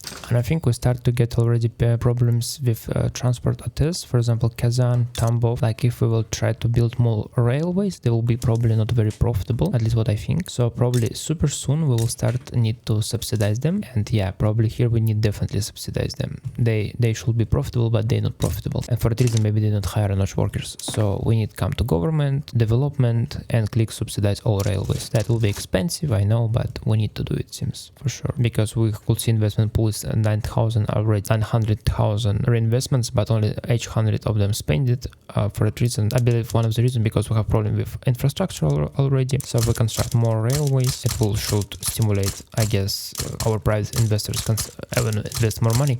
Also, railways itself will subsidize our engine industries. I don't know how to say it. Yeah, as more we have railways, more chances that they will construct motor industries. Because I must say we don't have very lot of motor industries for sure, guys. Because I think Belgium and Netherlands, they parasitizing a little on this, on us, because they own our market and they produce a lot of cheap engines. So, and we have trouble to compete with them. For that reason, I not like what they're doing, but they're doing this, you know. I think they're benefiting very a lot from us. Yeah, they have 21 million economy already, and it's because they're in the Russian market. Economy of Belgium bigger was than economy of Prussia, but Prussia now also start to think grow very fast because they entered to Russian market. So despite we make them protectorates, in reality they benefit from this, which is quite funny. But we also benefit from them because bigger market, I mean, is better for everyone. And I think it's really funny to see this because France start to put out all their military from their Siam because they figure out that they're losing this. They're like, okay, we forget about this. And now they start to send all their troops towards France because they want to protect France. But they cannot do nothing. Like Russian trench infantry is unstoppable, you know, guys. Yeah, so we will very soon, I think in a couple of months, arrive to Paris because we already conquered Lorraine, yeah, and now we already start fight for Champagne, and we have 56 offense, and they have only 26 defense. Well, so bye France. Yeah, and if you remember that we're losing like 5-7 convoys when we was fighting with Britain, you could see that right now in one battle or like in one day, we destroyed 274 convoys of France. So this is happened because we have here fleet, and we're just destroying everyone who tried to pass like some materials from France towards Africa, and they losing battlefield. This part they had so lot military here, they losing all their Africa because they don't have any opportunity to supply their troops because we're destroying all their convoys. I mean, this is unbelievable. Yeah, and we're already in Champagne. Yeah, that was super fast war, guys. It was so easy war. Oh my god. After Britain, you know, everything seems super easy, to be honest. Yeah, by the way, Britain is continuous suffering from consequences of the war, but they still second world economy, so it's not everything bad. Yeah, and because of our conquest of world, which started in Europe, you see, United States of America become cooperative towards us, like cooperative. They want a cooperation. Yeah, really. Come on, guys. We don't want a cooperation with you. You our competitor. Come on. Yeah, you're stealing our people. You're stealing Europeans from Europe.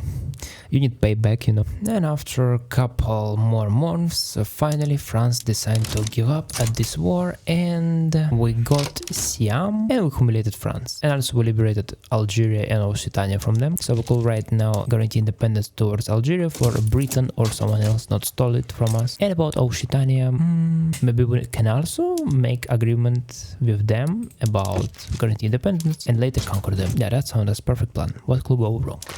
Now we could think what we can do. In reality, I can maybe decrease autonomy of some of my states, which is living super good and don't do anything. I mean, for example, Sweden, yeah, they really not doing nothing. I mean, they have quite big economy and they are still my protectorate, so it means they're not paying any money for me. And I'm quite upset with this situation, so I could try to decrease their autonomy and see how it goes. Maybe some of my other countries will try to support them. I don't know about this, but it'll be interesting to see. I think, guys, we have some good success in Moscow. Well, of course, maybe it's it's happened not because of universities. We have only 4 universities in Moscow, and we have only 30 literacy in Moscow, so it's super low. But look at this, we have only 12% peasants, so majority people it's laborers, machinists. So despite serfdom, we were able successfully industrialize Moscow with only 50 literacy. And if we were able to do it, and in average in Russia is 23, so probably we can modernize and industrialize majority of Russia without problem, even with serfdom, without freedom. Well, that sounds very interesting. We can try to do it. And for some reason, I decided to transfer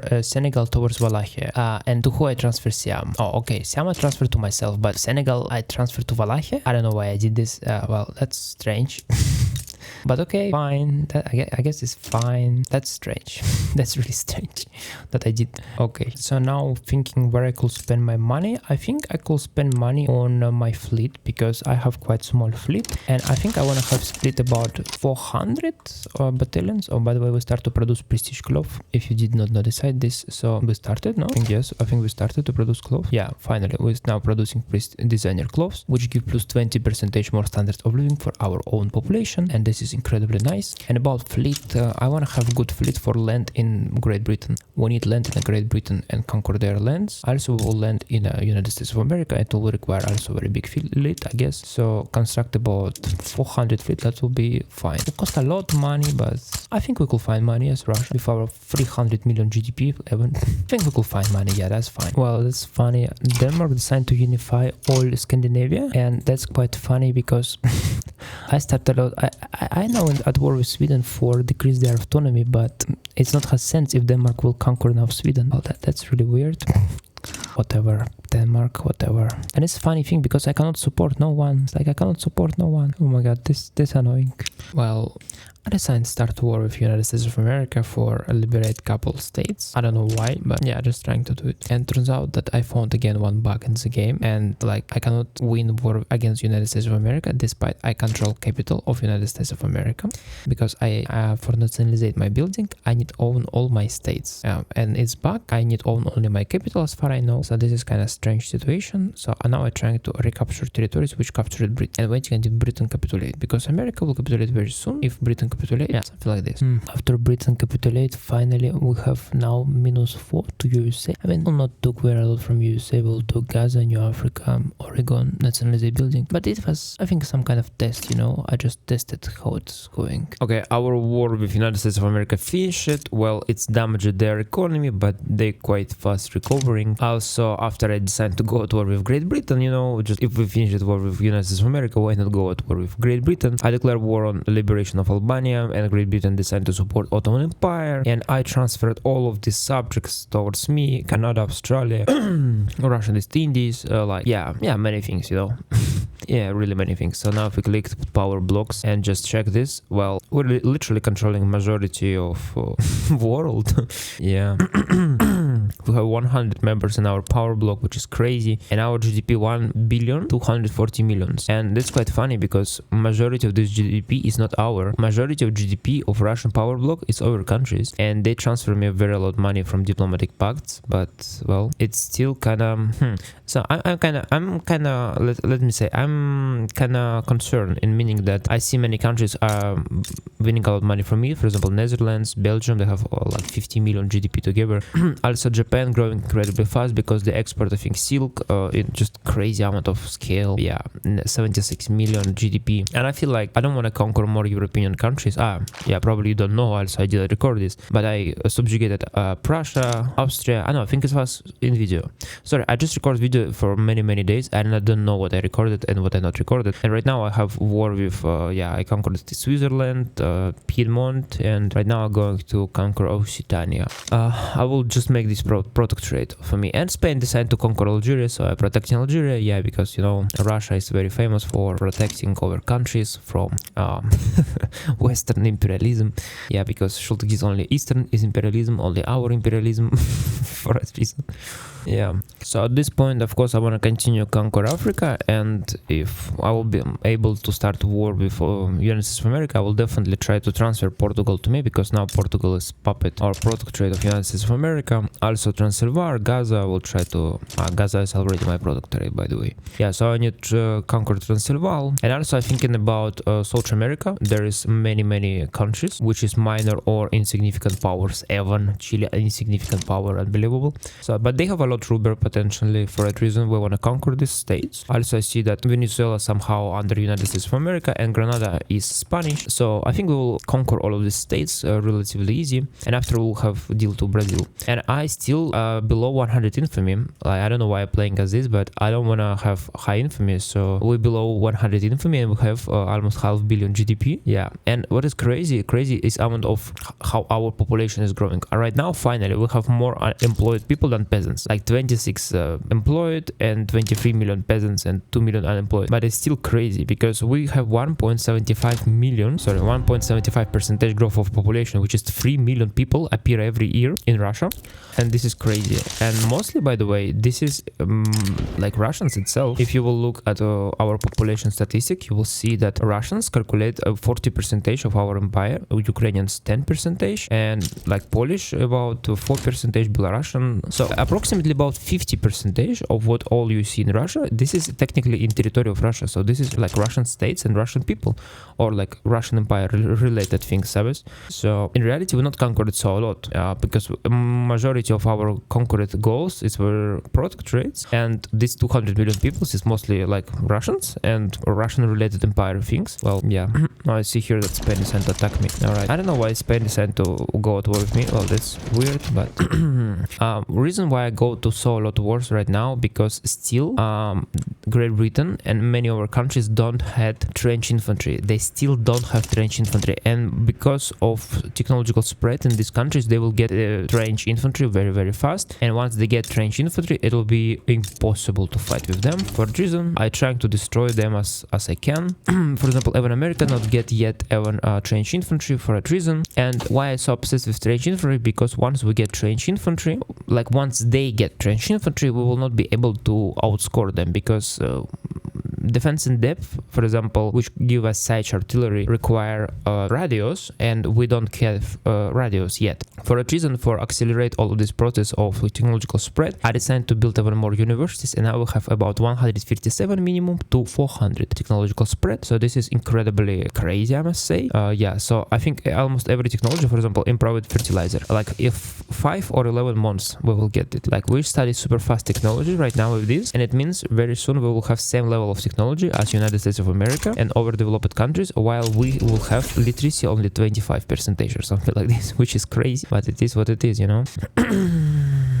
And after subjugation of Occitania, we have really majority of Europe in our hands. Even two Sicilies I decided to conquer. Papal states I decided to not touch them because they're so small. I don't care about this. So, and they don't have in reality a lot of resources. For that reason, I don't see a lot of sense to include them in my like Russian market. So I will probably after this wars will focus on Latin America, because they have a lot of countries which has rubber, and that will be very nice if I will add them into my sphere of influence. But it's really nice to have such powerful military that everyone back down, even very big countries like UE, which has 43 million people, they become my protectorate without even war, and I can do also with other Chinese states. Well, surprisingly, other Latin American countries don't want it to back down, so now we have war with almost all of them: Argentina, Uruguay, Peru, and now preparing invasion in Ecuador as well. And I see that New Granada is puppet of Spain, so I have planned to conquer Venezuela, because Venezuela is in block of USA, and I hope I will provoke conflict with USA, because I want to conflict with USA without involving Britain. Yeah, and check this out, guys.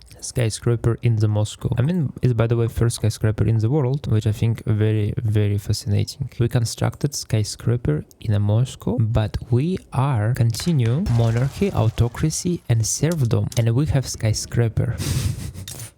That's very absurd. Now I see that less than 8% population of Moscow is peasants. So yeah, despite serfdom, you could completely industrialize at least Moscow. About others, I'm not sure. Let's check Yaroslavl, for example, city which is close to Moscow. What about their peasants? 50% still peasants. Well, industrialization really going a lot more slower with serfdom, but it's still going, you know. And we can construct Sinai. It will cost 30,000 for 9 years, but you know, Egypt is our puppet, so it's completely fine. I don't feel bad that I give money to them. That's fine. I will connect Sinai channel, and Panama channel I already surveyed completely.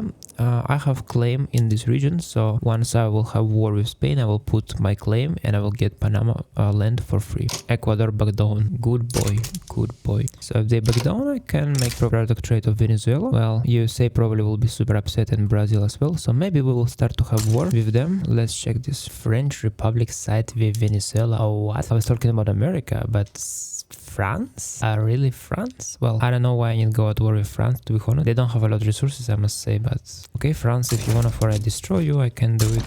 That's fine. Yeah, a really weird situation. France don't have nothing. They lost almost everything. Let me check. Does we see something here? I don't see nothing. Like, they have very little, like, states. They own nothing almost. A very weird solution, France, but whatever. Oh, they have Switzerland. Okay, I could transfer Switzerland to me, since it's protectorate of France. Yeah, fine. Also, we can liberate some some states from Brazil. That sounds nice, I think. Why not? I don't think anyone will help them, so I could just liberate more Amazonia and transfer Paraguay to me. So if we will liberate Amazonia and we will liberate Alonga Janga, we will liberate, I think, almost half of their rubber plantations, which means it's very nice. After we could conquer these states for us, maybe, whatever. I see that my private construction sector now not construct sufficient, like I don't know why. So probably I will just click auto expansion in all buildings, and I will just, as government, will construct everything. If exists enough workers and enough productivity, any building I will expand. I know that it's not the most smart financial decision, but it will create workplaces and it will accelerate efficiency of our economy, and at least it will use construction sector, which will consume construction materials, you know. So yeah, that's worth it for sure. Only agricultural building probably I will don't want to expand. I don't see a lot of sense in this, except opium, of course. Opium I want to expand always. That's super profitable thing. Have ability to create one additional company, and it will be definitely Barnoble company because it will give very lot bonus towards production of oil, and also it will have Baku oil, which give plus 20% throughput bonus when it's consume all this oil. So you could consume less oil, and it will be, I think, more efficient with this oil, or I'm not sure about this. But anyway, it will give bonus to throughput of all oils, and also it could buy also power plants. So this is incredibly powerful company, maybe one of the most powerful company in the game, to be honest, especially late game. So we come here, give industry rights towards power plants, and that's it. Now we hope this company will become super rich, and we'll give them monopoly rights. Yeah, why not? We'll give them monopoly rights towards power plants. Yeah, that's fine. And even oil rings. Yeah, why not? That's fine. I have so lot of authority that I can do it without problem. And I see I have cottons, or only 7 plantations, so not has sense for give monopoly rights here. And what about arm industry? You know what? I think technically I can give them monopoly rights towards my arms industry and artillery foundry. So all in Russia they will own this. Why not? And in this company I think all trade centers and steel mills. Yes. So now I created some kind of system of monopolies, but because they will give throughput bonus towards steel mills, and as far as I see, my company Yaroslavl Metalworks not have almost any. They don't own almost trade centers. So now we will monopolize our trade centers, and I hope they will own a lot more. Yeah, they have 76 only trade centers, which is very low. And with monopoly rights, I hope it will become a lot more. Yeah, it's turned out that Brazil don't have even skirmish military. They have only line infantry, which is crazy. They have line infantry, and we have already trench infantry. Yeah, so they're losing very a lot of people, like 10,000, and we lost only 3,000. Yeah, technological backwardness. It's really bad idea in 19th century, guys.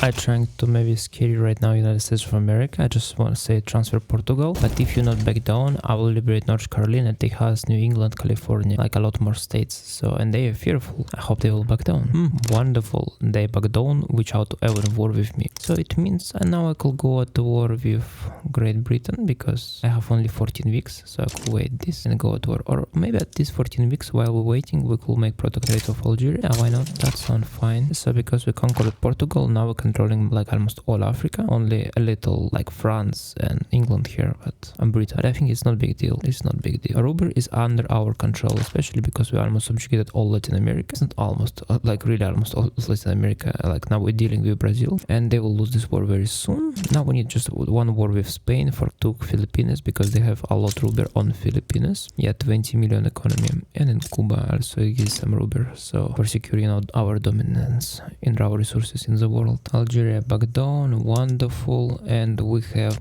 how much? Several weeks more, I think, right, of peace. Let me check. Yes, 5 weeks. Okay, guys, maybe 5 weeks we can wait without problem. I think it's fine if we wait 5 weeks without wars. I mean, we continue to have wars, but not start new wars, you know, 5 weeks without start new wars. Yeah, I think we can handle this, guys. Yeah, and having a super funny situation. I lost 40 million of my economy because my construction sector private decided that they don't want to build more. Officially, workforce and everything finished. I don't know if I go to my modification and I switch to profit conditions, like which is I think lower than in our place. Maybe it will help to solve this problem. No, I don't see that it's solving. It's additional construction, but I'm not sure if it's solving very a lot. They start to expand art academy as crazy, which was sense.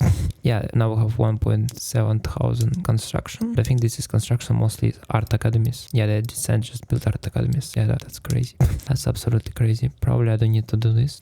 So I don't know what to do in this situation. I don't allow my investors to build in foreign places, but now seems I should allow them to build in foreign places, but in the same time it will not improve quality of life of my own people, you know. So maybe at this point what I want to do, maybe I want to privatizate all government owned buildings. Like we still have 7% people living below standards of minimum, and we have only 11 standards of living. So I think maybe it's come time, you know, finally this time when we wanna privatizate all buildings. So all government owned buildings will become privatized, which is located inside Russia. So it means all our investors now will spend this money because they already have 30 millions in investment pool, so which they could spend definitely. And as they will privatizate all government buildings, it means it will increase consumption of rich people inside Russia. Of course, people who is peasants will not be affected by this absolutely, but it will increase consumption of and everything of rich people in Russia. I think that will be fine. And you know what? Right now we're getting 600 from diplomatic pacts, and I have one idea. I want to maybe put out military industries and switch military industries towards exploitation of members, like could be one of the options, or transportation infrastructure. Transportation infrastructure will give plus 10 economy of scale bonus building, which is not bad, but I think it's, you know, it's not so important, like 10%. I think better income transfer from power block, because it gives 0.5 transfer. Approximately it will increase, I think, 20 or 50% our incomes. So let me check. Now we have 600, and let me check how much we will have now. We still have 600. What? That's strange. Power block budget. Yeah, look at this. 153,000 we start get from all of our power block members. 153,000. That's not bad money. It's the same amount of money as we could get from, let's say, I don't know, from whatever. It's more high than our income from service taxes, by the way. Yeah, that's very impressive. So now we have more money. We will try to maybe even decrease taxes, for taxes be super cheap in Russia, for people construct more buildings inside Russia, something like this in my brain. Now we'll probably say all our buildings. Yeah, that's fine, I think. And this is just crazy. We had about 13 millions, and in 1 week we start to have, okay, 25, 19, like they spend all their money super quickly on privatization of buildings, and it will also should increase very fast standards of living of Russian people, because many of these rich people will own very lot of buildings, and they will start spend a lot of money because they will become very rich. And by the way, we have ability to start war with Britain. What I want to get from them, I want to get British East Africa, I believe. Diplomatic demand, transfer subject, and I think no one will support them. Yeah, definitely no one. Come on, let's go. Yeah, I think we're done with Latin America, completely separated Brazil, and include almost everyone inside our power block. Wonderful, that's perfect. And it's so funny that we have even replication of feudalism, somehow. For example, two Sicilies trying to unify all Italy, seems for create Italy, and they fighting with my overprotectorates. So my protectorate fight with my overprotectorates, you know. I think even Austria participated in this war. Yeah, Austria fighting, but at Austria also my protectorate. So, you know, like I'm Russia, I'm sitting and looking this, and I'm thinking like, oh, you know, I don't care if who win here, you know. Anyway, you will be under my, you will be my protectorate, you know.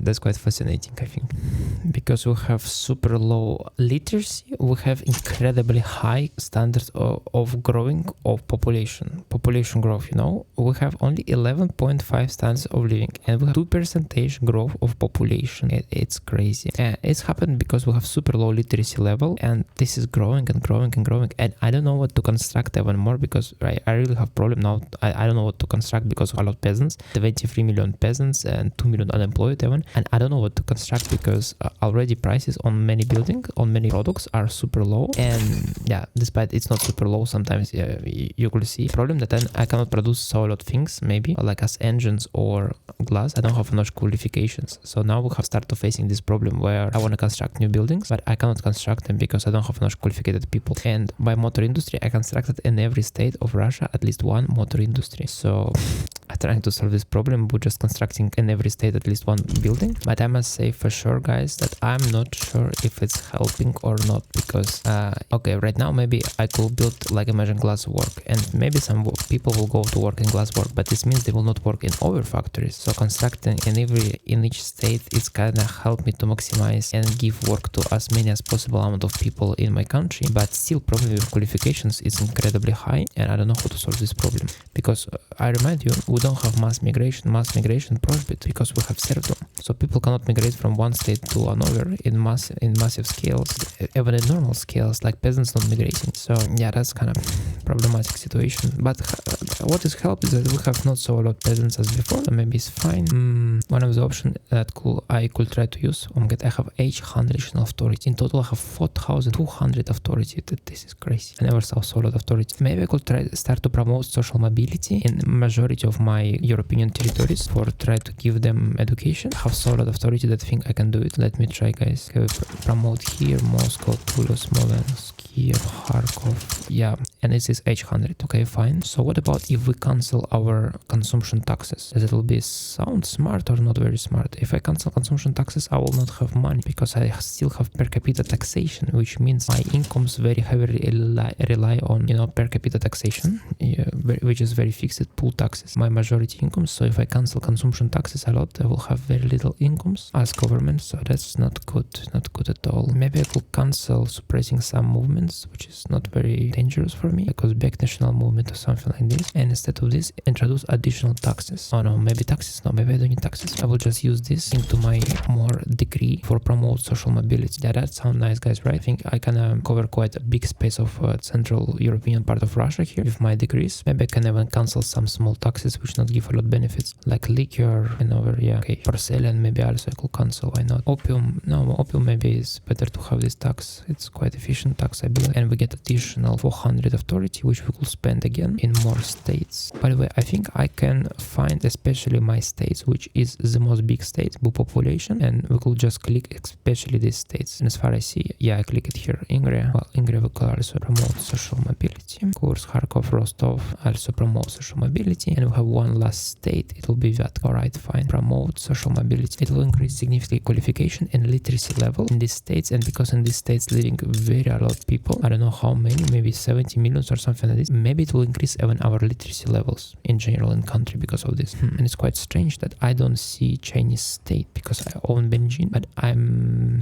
that's strange. Ban private construction. No, I don't want to ban private construction. I think I can also put one degree in Benjin, book canceling maybe tax on pure coffee. I don't know on what I need cancel tax, guys. Maybe on cloth. It's 300. Look at this. This is 300 authority on cloth, and it's not so lot money in reality. I could spend 100 on porcelain as I was doing before, and I will have 200 for spend on Benjin, and all over I think I could spend somewhere in Stavropol or something like this. So this is now official picture how look my social mobility promotions for Russia. Hope it will help to increase qualifications and for more people go to work in factories and not be peasants, because in many of the states, yeah, 30-40% peasants is quite common, like common situation. And war with Britain, I will win as I win this before. Just send my 300 professional military with 57 offense towards capital of Britain with my 400 fleets, and probably they will not be able to do nothing. Yeah, they don't have even military sufficient for defense this. They have only 160 professional military and 150 conscripts. So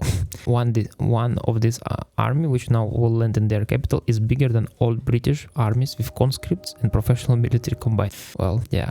And Nikolai decided that from 11.4 to 11.9 we grow it incredibly fast. Our standards of living grow it incredibly fast, and this is mostly because of our upper class, like capitalists, who is buying our own government buildings and now they own them. Decided to also make protectorate of New Africa, also Mexico. Why not? That sounds nice for us, because they also have, I think, rubber or something like this, probably. And I don't know, in reality we have American market here, and I'm not sure if I wanna maybe trade with them. Maybe I don't see a lot of sense in a trade with them. Maybe I could embargo American market. What do you think, guys? I will just embargo them. That will be fine, I think, right? I just don't want to further develop because I already destroyed Britain with only 50 million GDP now they have. So I don't feel scary of them. And now only one country which can potentially produce me some problems, just in theory, is United States of America. So if I embargo them, I hope it will help me. Not sure about this. Not sure. But they don't have a lot of resources, so I don't see sense why we will want to trade with them anyway. I also think it's time to start war with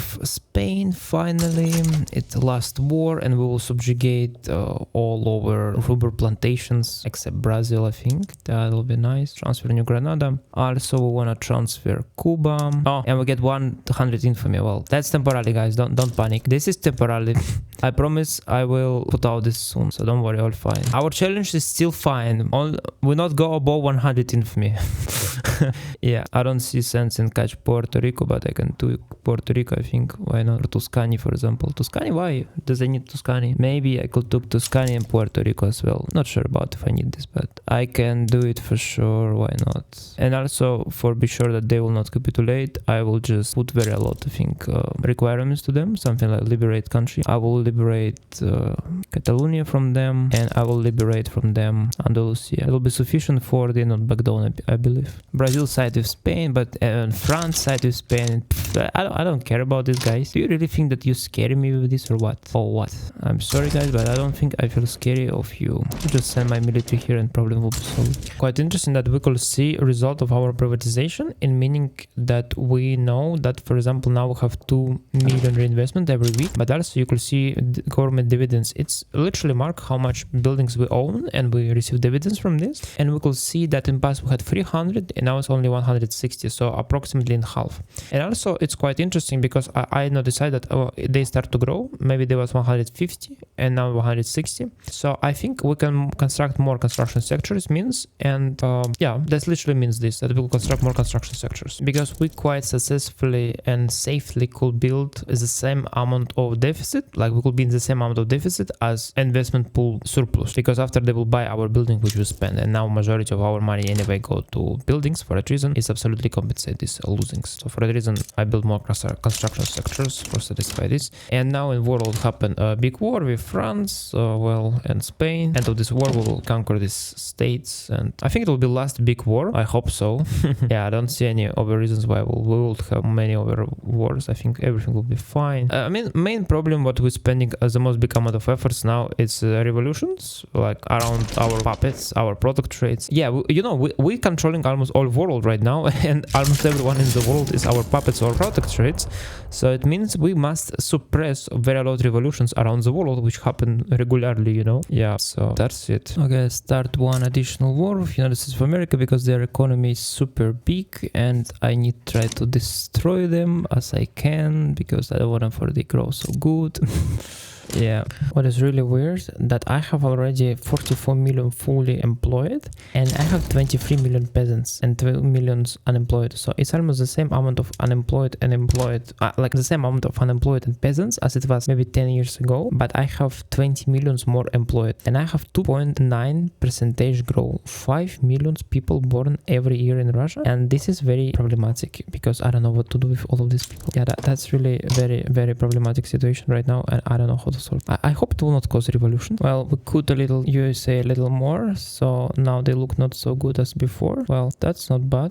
Yeah, they have still 80 million population, which is very a lot, and 148 million economy. So, but in next 5 years, I hope we will go at war again with them, and we will liberate more territories. So, you know, for not let them grow, you know. Okay, now we get 1 billion GDP, and I think I'm quite happy with our economical growth because in past we had maybe 50% of our power block was us. So in this scale, our power block should be about 3 billion, but now it's 2.5. So it means now we a bigger percentage of our power block, because you know when you leader of power block and you only 50% of a power block economy, this is very unstable situation. And now I hope we will get again half power block economy will be Russia, and it means it will be super stable long term. And I think it will happen for sure because our growth population is crazy. It's still 2.08% percentage every year, like 5.6 million every year. So now we become bigger than China even. And as you can see, I not conquer any provinces. Like for a very long time,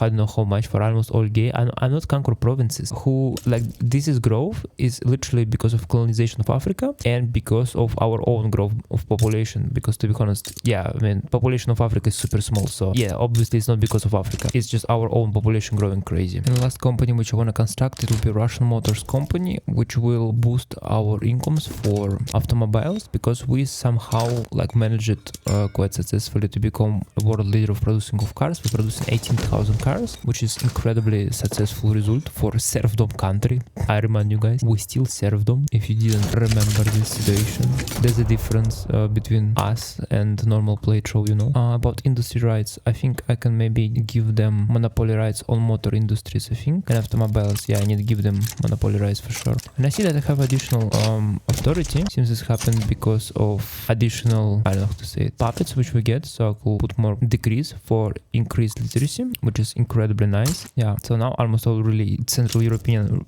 part of Russia will have high literacy, at least in 10 or 20 years maybe, and I hope it will decrease our birth rate, because our birth is kind of crazy. Okay, I see that it start to decrease, 1.96, fine. Now it's less than before, because this crazy growth of population was not normal, you know. Also I decided to conquer Brazil, I mean liberate, because they conquered again states, so I want to liberate them again.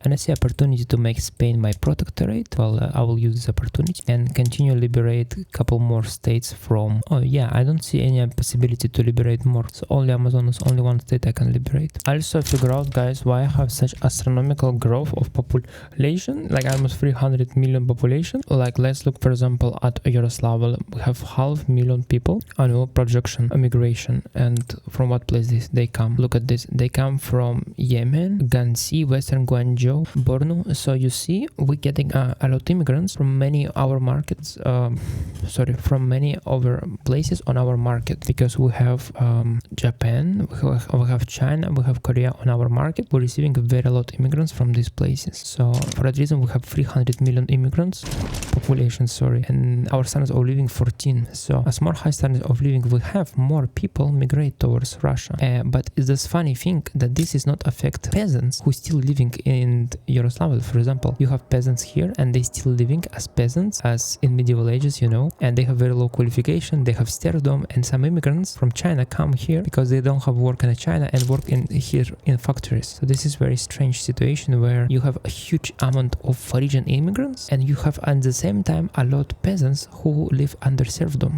It's very weird, but that's how our economy works. Quite fascinating, guys, that you could see my literacy start to grow, and it seems that I start to accept some university or some, like, I don't know, some schools. No, this is not because of this. This is literally just because of my decrease of promotion social mobility. Like, look at this. This is crazy. I never saw this in my life. Somehow United States of America were managed to throw away my troops from Washington, but this was just, I don't know, accident, you know. In long term, United States of America cannot do nothing against our super powerful and super modern military. We completely destroying their conscript army, and our conscripts army is garbage compared to our military, so that's it. And for somehow Peru decided to declare independence, and that's nice because I could reduce autonomy of Peru and start getting money from them, like make them my puppet. Seems America decided to help them. Whatever. I figured out I can add also New Jersey conquer towards Great Britain, for United States of America, and I could humiliate them on them. Yeah, why not? That sounds not bad. For I know I cannot liberate a lot of states here because it's the same states which I was liberating in over war. Only I could liberate also Alaska, and because this is separate war, we can add additional war goals, but this is war goals technically it's the same, which is quite curious. And I could change regime inside the United States of America to switch towards monarchy, autocracy, state religion. Well, that sounds curious, so let's do it. Of course, we exceed a little 100 infamy. This is temporarily. This is completely okay. We won one war against USA, and we get a lot liberation of small states, which now I need to give them independence declaration for United States of America not conquer them later. But that's interesting. A war finished, and we get many things, and Peru autonomy decreased, but now also United States completely changed it to United Sovereignty Anarchy. So this will be now kingdom, autocracy kingdom, monarchy with state religion. Well, I don't know why I did this. I don't know, for spoil USA, for for they cannot grow like super good, something like this. Spoil USA with monarchy. Yeah, that's weird, but that's really what I did, I think. Okay, to be honest, I don't feel scared of USA anymore. Like, they still second world economy even after this war, but that's fine. I think we're absolutely fine with current situation right now. Yeah, I see Michigan as well. Good opportunity for conquer. We will conquer Michigan. And oh, look at this. We liberated Alaska, and Alaska immediately entered inside Canada. Well, that's nice. So we want to make this protectorate as well. I'm doing all of these states protectorates only for USA, not conquer them, because USA want to conquer them. For sure they want to do it. And if we just liberate them this way, they solve this problem and humiliation. Also, we have again Indian rebellion somewhere in India. Very big rebellion, but that's fine. Our military will handle this very easy. Oh, by the way, we reached 15 standard of living, which is quite nice. And we have 14 GDP per capita, so we're incredibly productive country. But we're not living super good, because majority who live good is like some rich people. But look at our population growth. 1.88% still. This is crazy. 6 million every year. We have 70 employed, 70 million gainfully employed. Unbelievable. This is crazy. I don't know, guys, what to say. This is just crazy. Okay, wonderful. We took some protectorates and we literally encircled United States of America. If we will took these couple states, they will be in circle. And after we will need just have one war, we've conquered Pennsylvania, Maryland, and Virginia, and it will be sufficient for completely cut off United States of America from world market. And it will mean they will be forever not a problem for us. Super weird situation happened as Spain asking to transfer Tuscany towards them, but Tuscany is my protectorate. So my protectorate asking me to transfer over protectorate, and they declare war on me. This is the most weird situation I was in my life. I never was in a situation that my protectorate declare war on me for transfer my protectorate. This is nonsense. So if they will transfer protectorate towards them, that's fine. It's no problem for me. I don't care about this. Who will be protectorate of who? This is crazy. I will just ignore. This is nonsense. And somehow two Sicilies exit of my power block. I don't know how it's happened. So we need to send them back towards us. Yeah, very weird situation. And I see that the United States of America decided to attack Pueblo, and I cannot even negotiate support to them. So I will just visual conditions support them, because I don't want for USA conquer any territories. Yeah, that's it. I have 27% chance to pass multiculturalism, and if I will do this, it will be very nice. It means I will stop to have this problem with rebellions in China, in Asia. Fascinating. I surprised myself, but I passed in this, and now we have multiculturalist serfdom autocracy with monarchy, which is the most weird combination. Which sound, yeah, that's super weird, incredibly weird. So guys, I think it's 1819, 1019, and everything is super lagging. I mean, when I say lagging, I literally mean it's lagging as crazy. Everything, it's like it's almost impossible to play. I spent 1 hour of real time, I'm not joking right now, 1 hour of my real time for past 2 years. So for finish this campaign, maybe I need 10 or 20 hours more. So it's, I think, working super slowly, because everyone on my market, like you can see my power block, and because it's my power block, I can build whatever I wanna and where I wanna. And I think this is decreased speed of game incredibly fast, like incredibly a lot. And okay, right now I have war, and this war say Occitania won independence, and they will be supported by United Kingdom, United States, Ottoman Empire, and couple over Australia and over Netherlands. I mean, it's not very hard thing for me, you know. I could beat them. That's not big deal. Like, it's how much, 1,000 battalions they will be there, maybe 2,000 in the worst case scenario. I could mobilize my own battalions and I will win this very, very a lot, like very easy. But this game is just impossible to play right now. So one of the options I have, just go to debug mode and cancel all wars for such wars not happen, because with such wars I could play this campaign 40 or 50 hours. So it will be, you will see this video only after 1 or 2 months of like this is crazy. I mean, so maybe we could come to conclusion ourselves right now. Well, what is very interesting that we have right now mass immigration even inside Russia, and this is unbelievable, because we, like, just check this again, like, just I want to for you understand this in your brain, that everyone in the world going to Russia, because Russia is monarchy, autocracy with multiculturalism, state religion, and serfdom, and our economical system is agrarianism. We don't have any educational system. We not teach children, never, like, but we have very lot universities. Just crazy amount of universities development. We have 800 universities. It's just absurd. Oh my god, we have 39 literacy, which is super low. So I think everyone in the world think that we are the most uneducated people, you know, like we're stupid probably, right? They say like, oh, this is Russians, they're stupid, but we're controlling whole world. Our cities not look super rich, right? Maybe you cannot call it the most rich, but definitely our cities is incredibly big. Like such cities as Yaroslavl, for example, we have 15 million population or something like this, or maybe even 14 million population. And the result of this is just unbelievable. We have 20,000 construction sector and we have 400 million population. And this is not Chinese population. We have only one Chinese state here and all over is not Chinese population. This is many migrants who come to Russia, to Serfdom Russia for living there. Well, we have 33% Russian population, 143 millions, 55 million Ukrainians, Chinese, 34 millions, 11 million Polish, North Italians. So we have very a lot of ethnicities and they come themselves here in reality. If we look at our population, 54% is laborers, machinists is 17%, peasants it's only 15%. So if you had question, does it possible to completely industrialize one country playing as a serfdom, conservative autocracy monarchy? Yeah, you can. Of course, it was incredibly hard, and if I will have democracy and everything as this, maybe I will have already 4 billion, you know, or even 5 billion already. But because of serfdom, I have only 2 billion. Well, but it's still very impressive results. Of course, one problem that everyone hates us in the world. Yeah,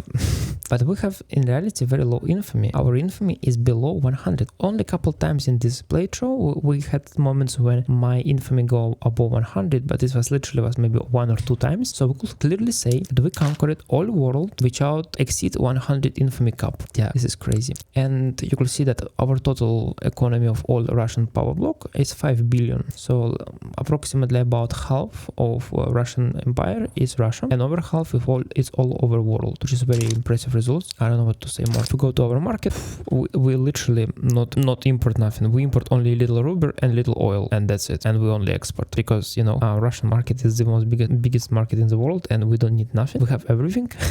We don't need trade. We don't need buy nothing, you know. And that's quite fascinating, I must say. Prices on a lot of products is still high. Yeah, even still quite expensive. Technology, our technological spread of 400 allow us to discover every technology in production and society which our people discovered, and we invested very heavily in military. So our military is super powerful. We have 83,000 powerful military projection, which is unbelievable.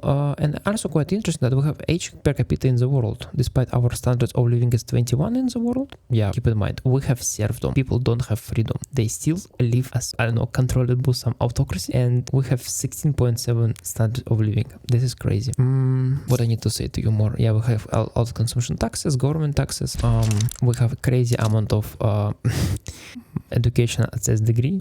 It's just crazy amount of this, like unbelievable, like everywhere. Also, what I wanted to show you is probably our companies. Let's check our companies. Okay, 1, 2, 3, 4, 5. The most big companies in the world and the most profitable companies in the world is Russian companies. Yeah, that's impressive, incredibly impressive. Probably you want to see society tab. Well, Orthodox religion is 83% of political power. Yeah, we start I think even conversation of Africa here, but definitely Central Asia, which fall into our hands very early in the game. They converted completely into Orthodox Christianity. And about cultures, yeah, that's kind of messy. Like Russian culture, Kazakh culture. Well, if we go to see acceptance, we have 53% acceptance of everyone. And because we accepted multiculturalism literally 1 year ago, so as more times goes, I think we will be able to, yeah, whatever, we will be able something to do. Yeah. By the way, that's interesting to see how much percentage of, yeah, we have 62% population Orthodox Christians. This is our laws. In reality, I already showed them. Our government is for all games as only generality assembly. So it's landowners, old game.